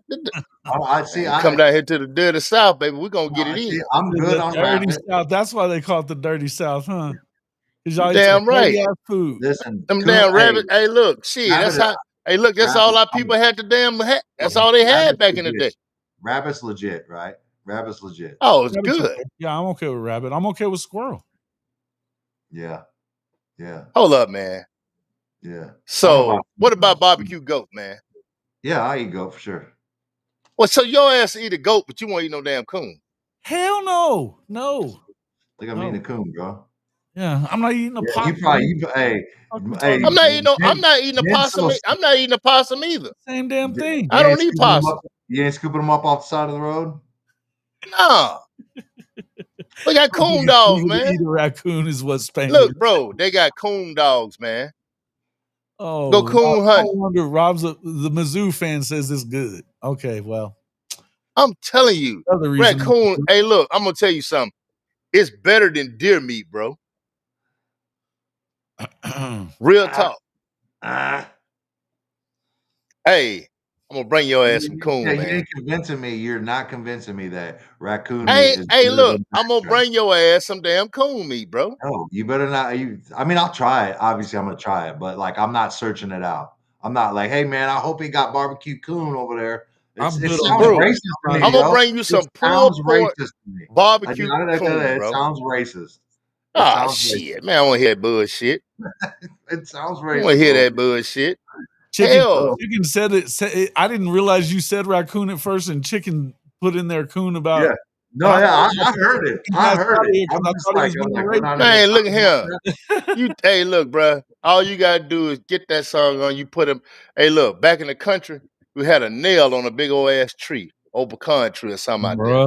And you nail that song on up on that tree, and you take them clothes off his ass. You skin him up real good and gut him up real good, and you take that meat off the bone, man. And you put it in there. You put that shit on the grill and you smoke it. Oh man, y'all asses up. Look, y'all eating that, y'all eating that them damn meals in the army and in the Air Force, them damn meals ready to eat. Shit, that shit nasty as hell. Yeah, I don't know. They got better though. They got a lot better as I went. They still don't taste better than barbecue coon. I mean, I got nothing to go off of right there. I mean, I've never had. Pretty good. Steak is pretty good. Have you ever had MREs, Marcus Dent? Yes. It's like, yeah. Some of that stuff is like eating the ass out of a dead ass. Shit tastes like paper. Some of it don't. Some of it's like eating the ass out of a dead rhino, man. I'm telling you. Dude, I'm telling you, them joints got good though. They improved. I'll give them that. They got rid of my favorite though.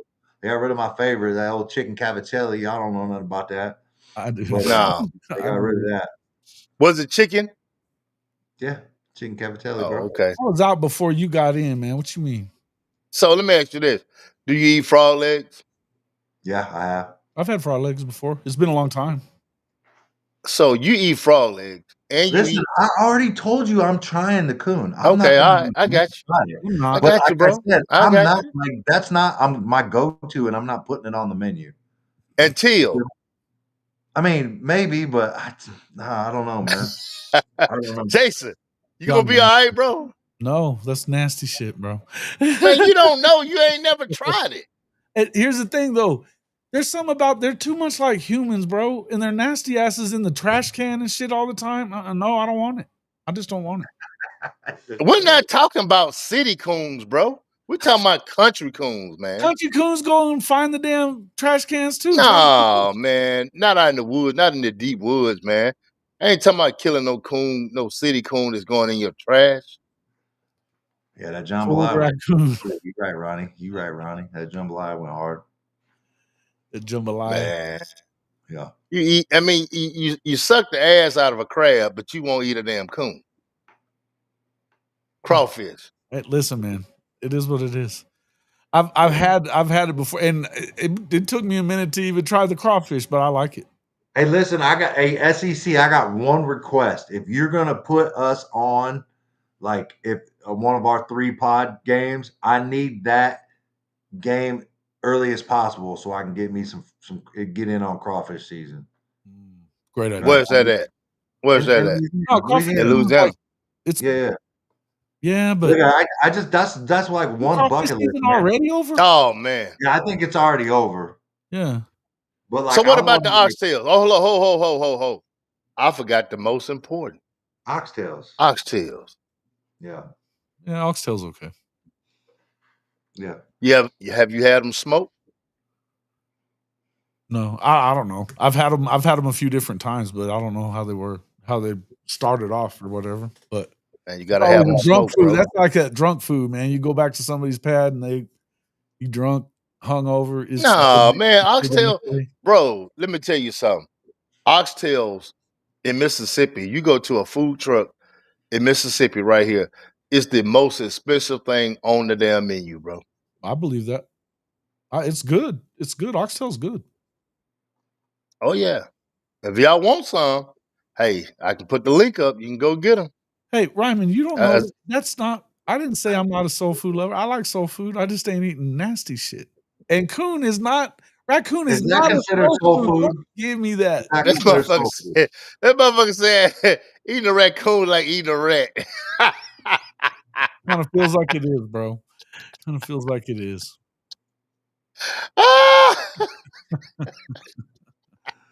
Only one thing better than crawfish dinner. Y'all city-fied asses, man.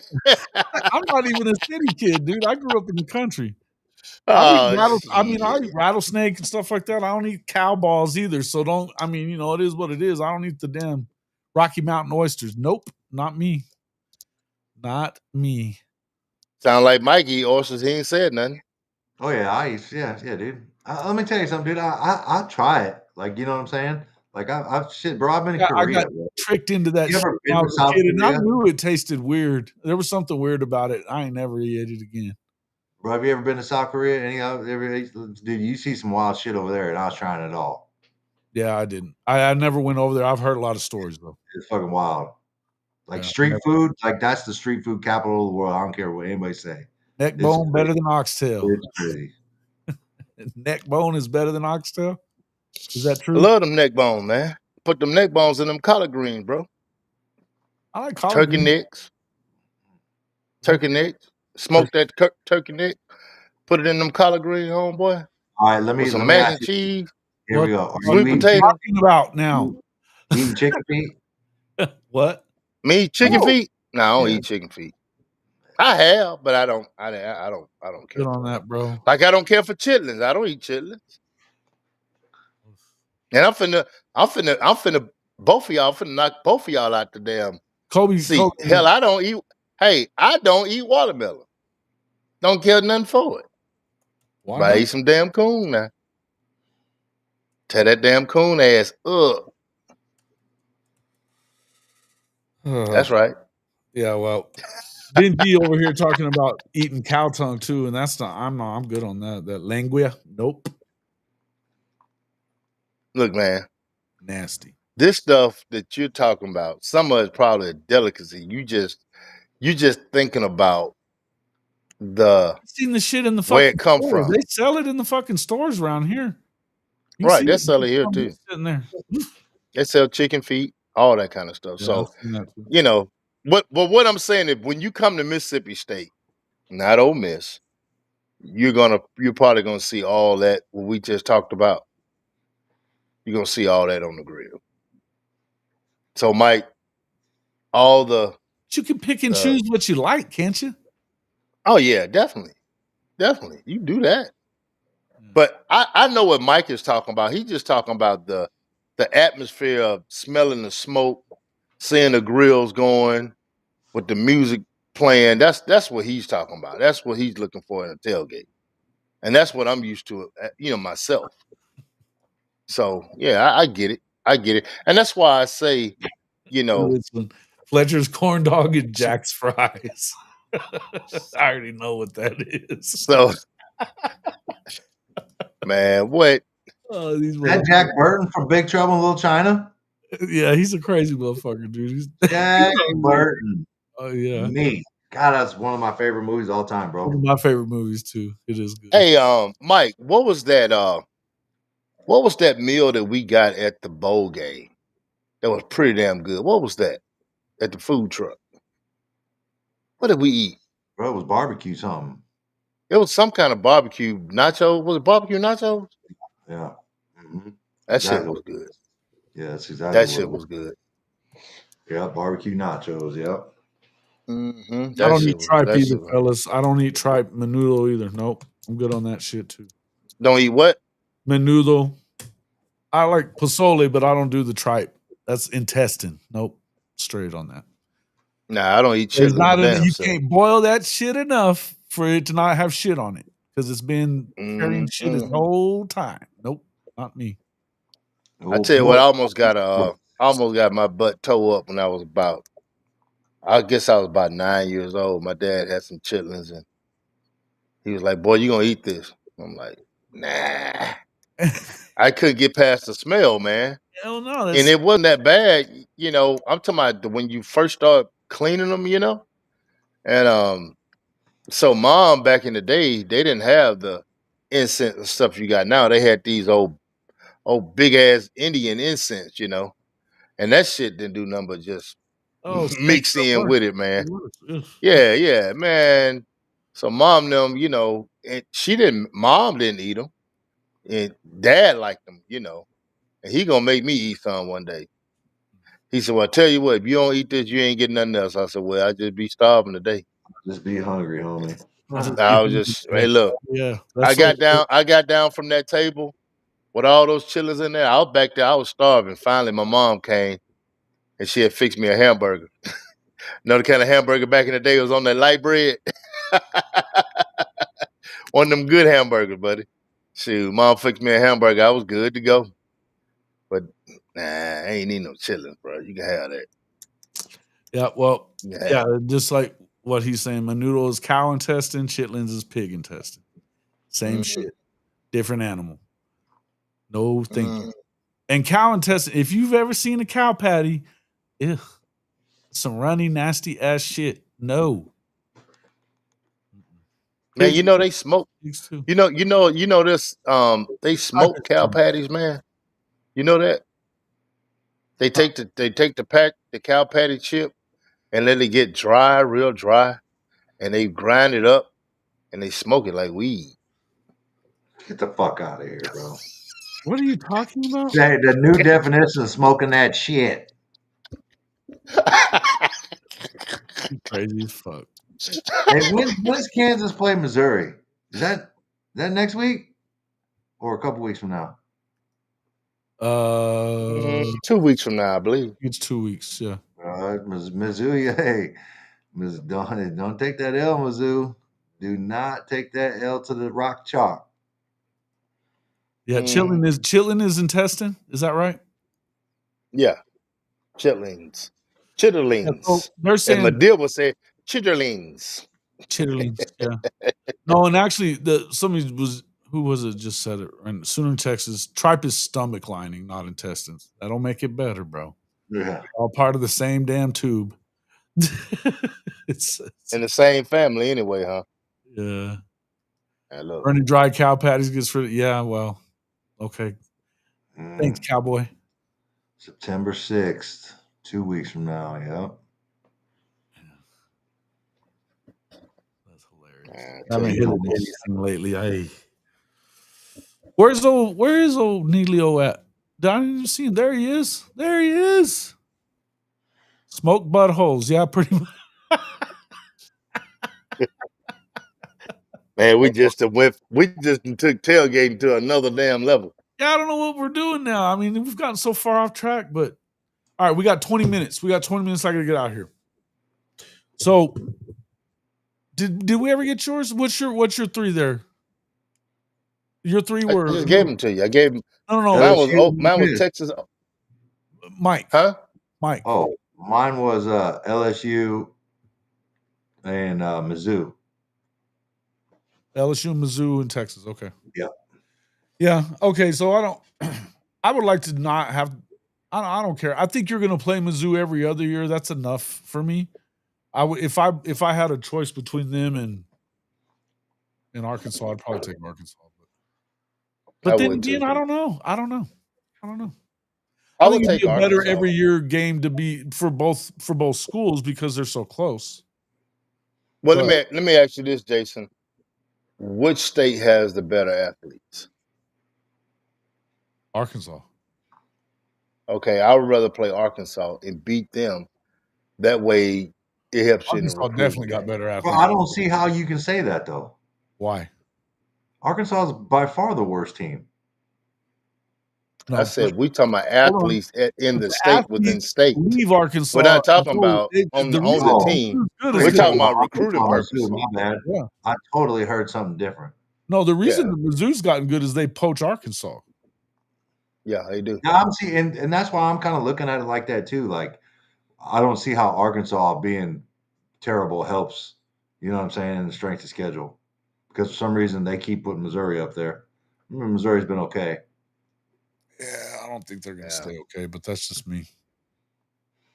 Well, so we only have we only have a few minutes left. So let me ask you this, Jason. I know this is a little bit different from what we talked about previously, but you talk about the mandate, of the revenue sharing. So the money that Ole Miss and some of these other schools was able to go out and get kids last year, they're actually struggling right now.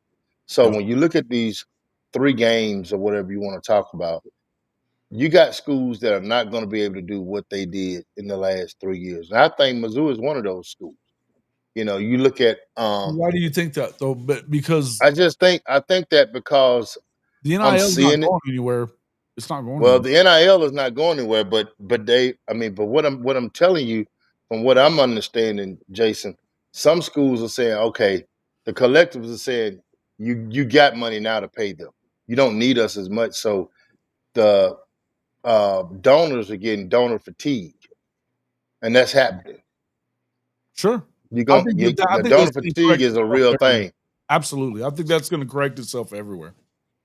Mm-hmm. Yeah, Because donor fatigue is coming. I promise you, donor fatigue is coming. And so I think I think you're going to have to actually put up some. I mean, you're going to have an actual quid pro quo situation with these influencer type. And so I'm thinking some of these schools are like Arkansas, which they over the last couple of years they got a lot of money. But I'm thinking that you're going to get back to normal with some of these schools. And I think one of the schools you're going to get back to normal is going to get back to 7-8 wins. I think it's going to be Mississippi State within the next 2 years, just because they collective was horrible. And just now with the revenue sharing, they got 60 new different kids on their team than he had last year. So I think we talking about strength of schedule. Yeah. I think some of those teams are going to be better. Sure. In the long run. Well, I think your teams, look, your programs that are used to being legit programs, right? Yeah. And if you look at what did Georgia and Ohio State have already done, they've got that media company that came in, they're taking over their collective because they can put these kids right to actual work. So that's what I was saying, the quid pro quo thing. If you're going to be an influencer type of person, and that's what you're going to be doing, you're going to have to actually do some of that shit, right? Because it's going to put you in there. That's who is. I know with Georgia, that's what they did, and it's the same company doing it with Ohio State as well. So I think that. But you're not going to sit here we're not going to sit here and act like Oklahoma, Texas, and Texas A&M and Alabama and Georgia are going to stop paying these players. They're not going to. Now, Bagman pay what the school don't pay. Right. Just being honest with you. But that being said, I think that that's why I've always kind of said that, look, I think right now you've got it's a little more spread out. I think there's more teams that could win the Natty right now than there ever has been. True. But I don't think that continues to be that way the longer this goes on, because what you just said, there is going to be donor fatigue in certain areas. Not every one of these areas have somebody, and even for all your David Booths out there in the world, they're not going to keep on paying these players and they're not getting a return on it. They didn't get rich like that. Cody Campbell's of the world at Texas Tech. I just don't see it. Yeah.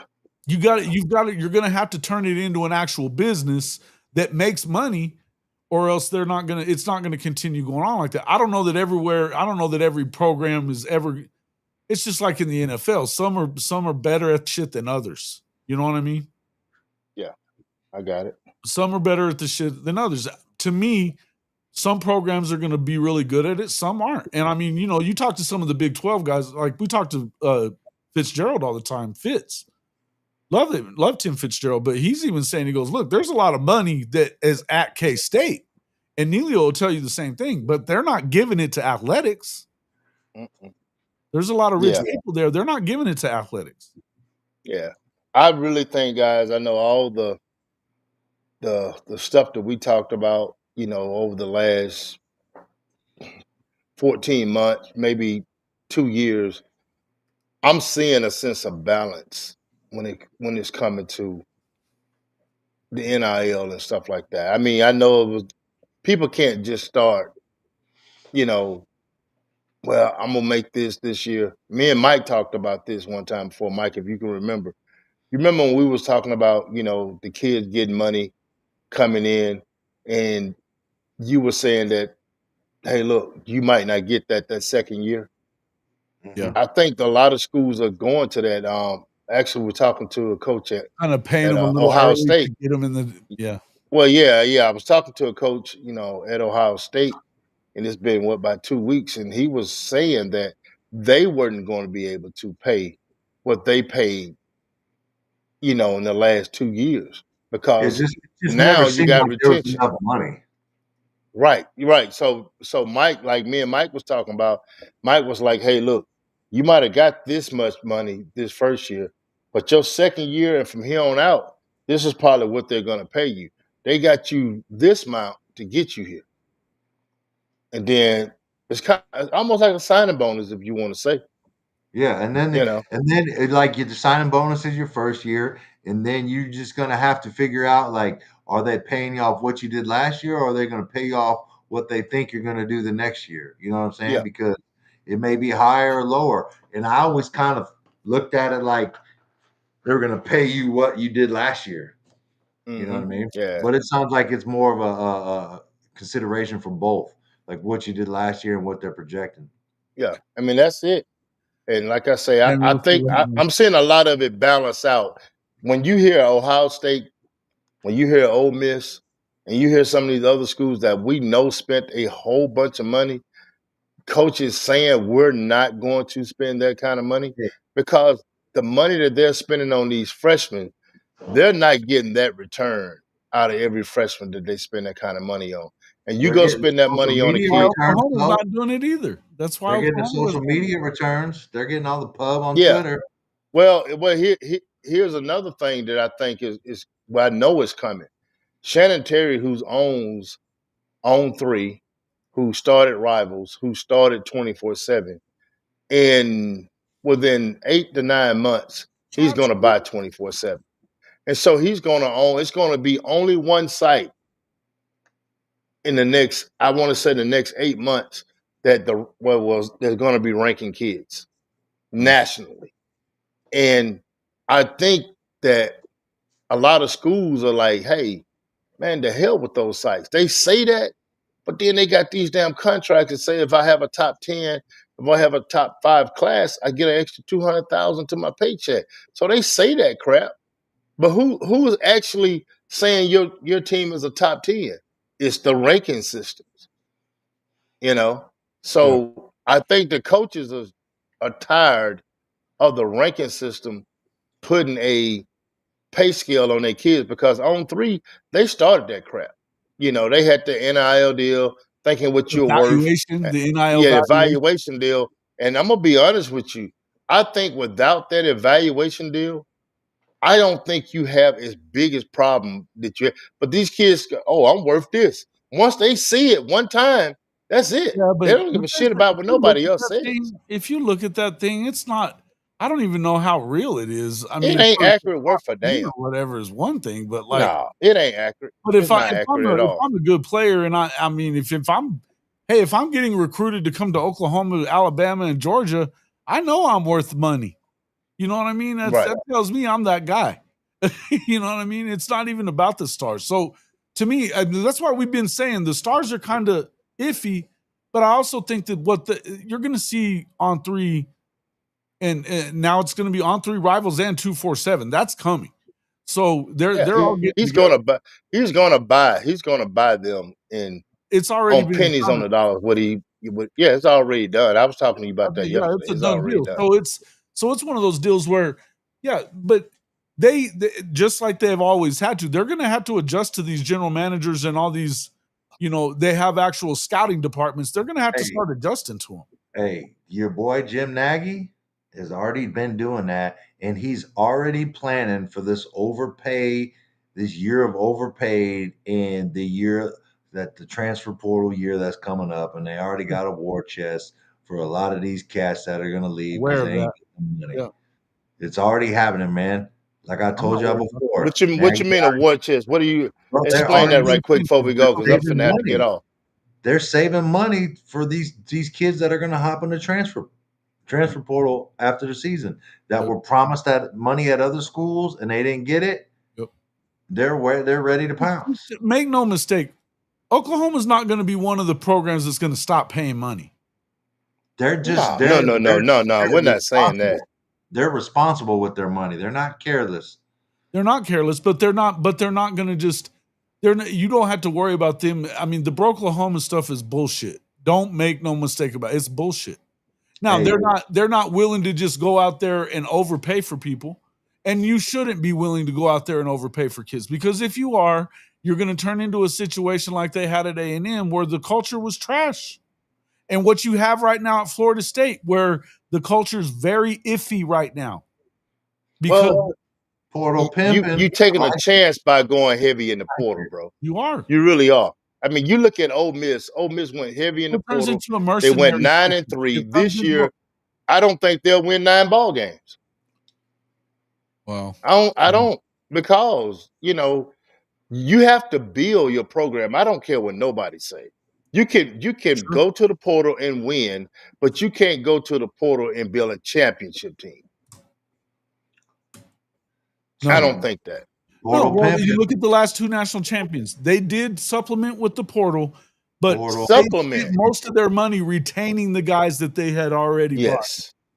Right. Portal pimping. Portal pimping. What a catchy song. Hey, I know we already knew this, but it's official.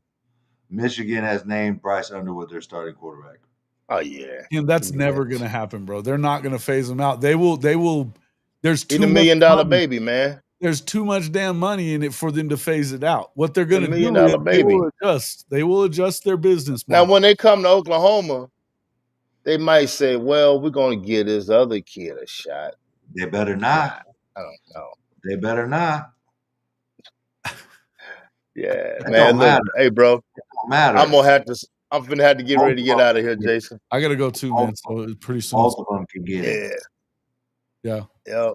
Got to get ready to get out of here, man. Got a couple things that just popped up. Yeah, I gotta split and go see my mom. So it's a little over an hour drive. So I gotta go take care. All right, my man. Appreciate you coming in, big cuz. Tell everybody how to find man. You. It's been at the bottom the whole time. But let everybody know. Gridiron Insight. They can go to the Gridiron Insight and hit me up and go to Marcus Dent 93 on Twitter. Holla at your boy. All right. Appreciate you, man. As always, we'll see you later this week. I'm sure we'll be talking more. Lots to do. Big week. I'm excited. Appreciate you, big dog. Oh, yeah. All right, bro. Yes, sir. All right, Big Mike. So we got 5 minutes. We got 5 minutes to go. Let's see. Let me see where I gotta switch this out though. Damn it. Because the plug. Because the plug, yeah. Because the plug. Having some technical difficulties right now. That's some good shit. It made me laugh when you put that in there. I'm rubbing off on him. I know you. Always starting some shit up. You always starting some shit. No, but I see he got creative with his name down there. Every once in a while. I know, bro. I know. I already know. Like to get my shit. When I saw that when he came in, I started laughing. Oh man. Now Nagy doesn't need him. I would agree with you on that, but I'm just telling you that it's not even about. First off, those recruiting services aren't necessarily. It's not about the programs. It never has been. I don't think that anything that Jim Nagy's doing is not any different than what they were already doing at Oklahoma. I just can't imagine a dude of his stature and his and his recruiting and evaluation talent is going to a recruiting service for information. He said it doesn't even make sense. Not only did he say he's not going to, he said he doesn't look at it at all. He doesn't want that to. Clean evaluations was the word. Yeah. He wants an honest evaluation. He doesn't want any bias in there based off what one recruiting service says or another.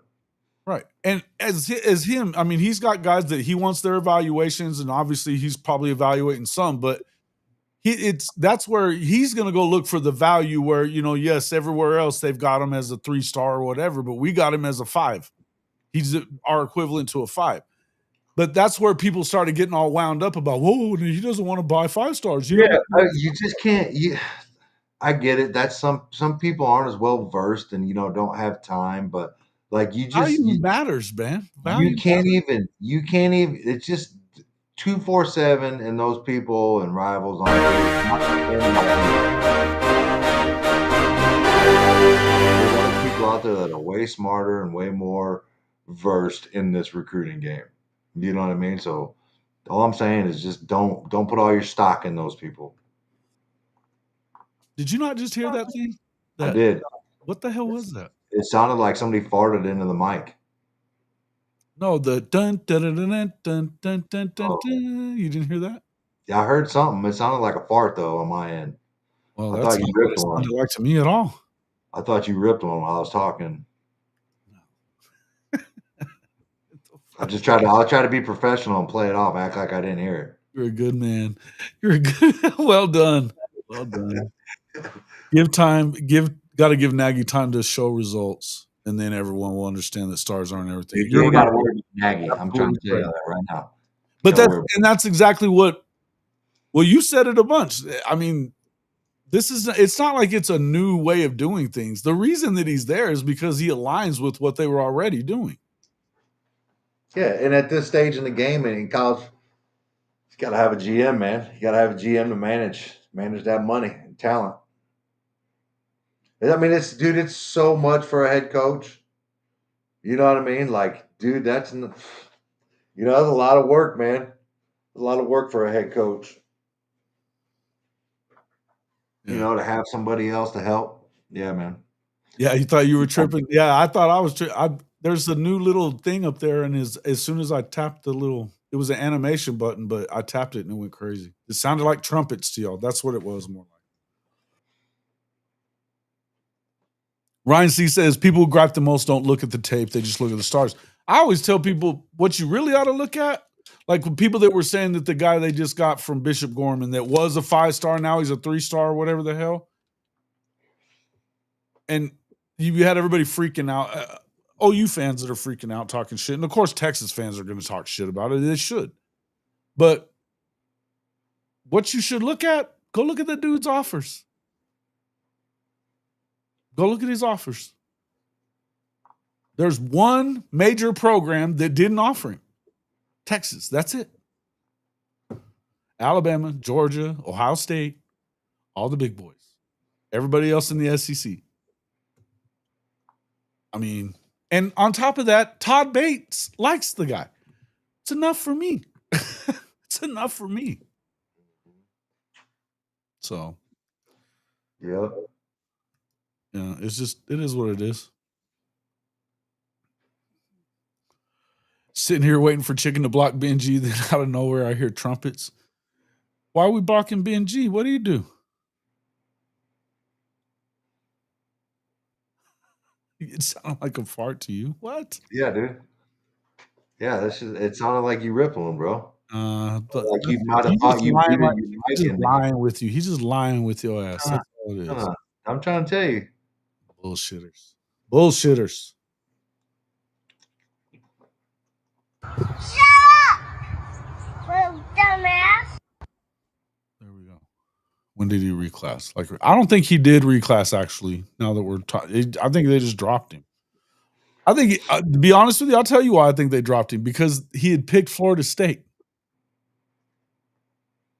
And right now, they're not in love with Florida State.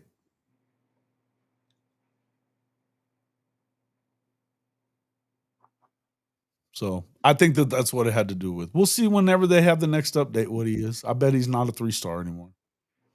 Who's this? What's the kid's name that they just got from Bishop Gorman and the defensive line kid that they just got he flipped from Florida State? Is that Bishop Gorman? Yeah. I don't think so. I'll find it. Or he might have been. It's like he's been at 4 different schools. Yeah. Oh well.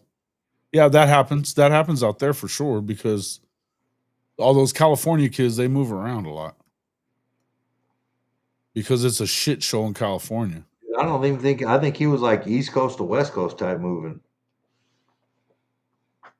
I mean, it is. Well, look, even like still Brian Harris at 6'3", he's already 285, and they still have him as a 3-star on Rivals. That dude's a stud, man. It's a stud. Wild to me. James Carrington is what I'm talking about. He's from Irvine, California. 6'2", 250. What all high schools did he go to though? Let me look. I was just looking at it on. Let's see. Green Lutheran High School in Irvine. Before he was at Bishop for sure. Maybe he's not there anymore. He was definitely at Bishop Gorman. What? I think he's there now.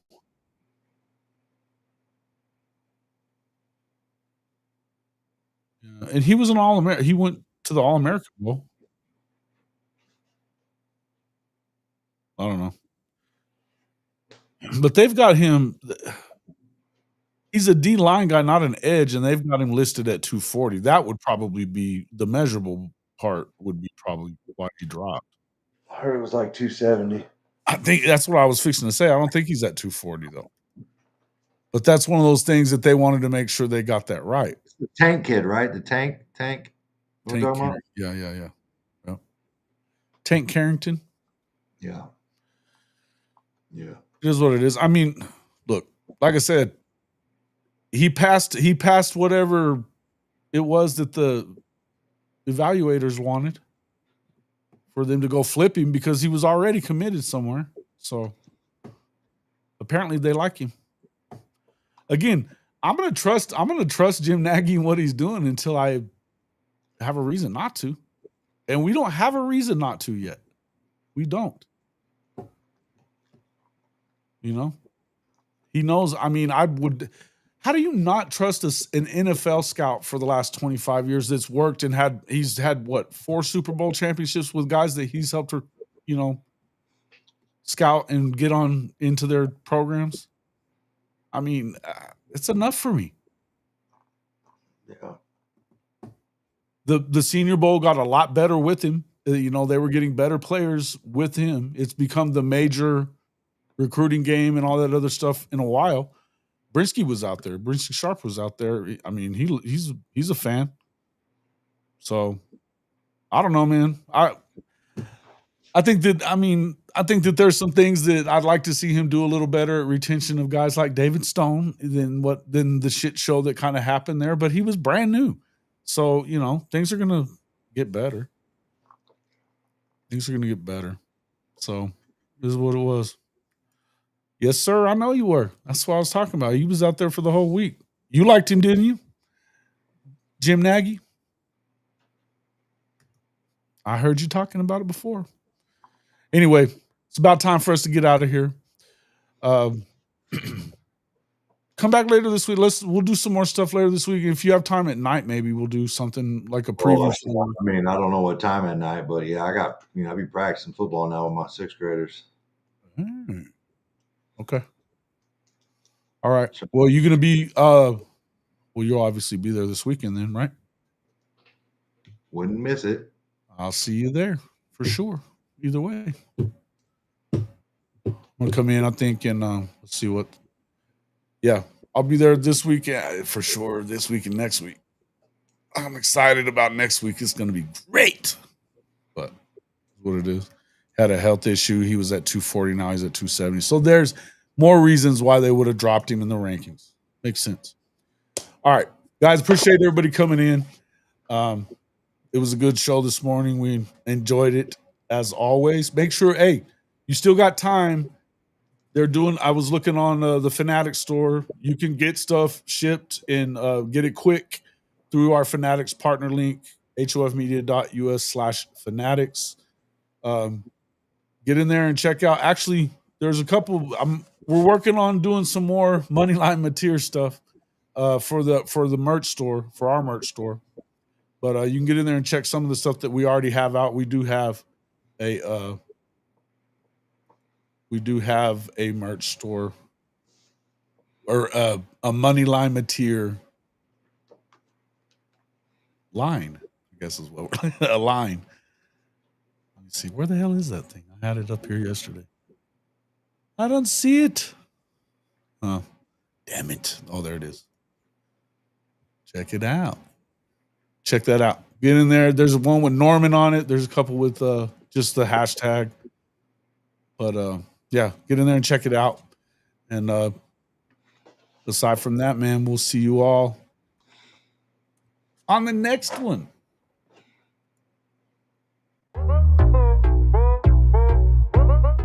Are you tired of your game day gear looking like it's stuck in the offseason? Well, step up your fandom with Hall of Fame College Football's official Fanatics partner store. Whether you're a diehard Oklahoma Sooners fan like myself, bleeding Crimson and Cream, or you rep another one of the SEC's heavy hitters, Fanatics has you covered. Shop thousands of officially licensed hats, jerseys, sideline polos, and exclusive championship merch from the entire Power 4 and Group of 6 too, all shipped directly to your doorstep and fast. Want to gear up like your favorite coaches and players? Are you looking for that perfect tailgate tee or statement piece for your man cave? Fanatics is your one-stop shop for authentic college football gear from everybody that plays the game. So do yourself and your team a favor. Click our link in the description or simply log on to hofmedia.us/fanatics. That's hofmedia.us/fanatics. And you can shop everything that you want for the best prices of the day right on our Fanatics partner page.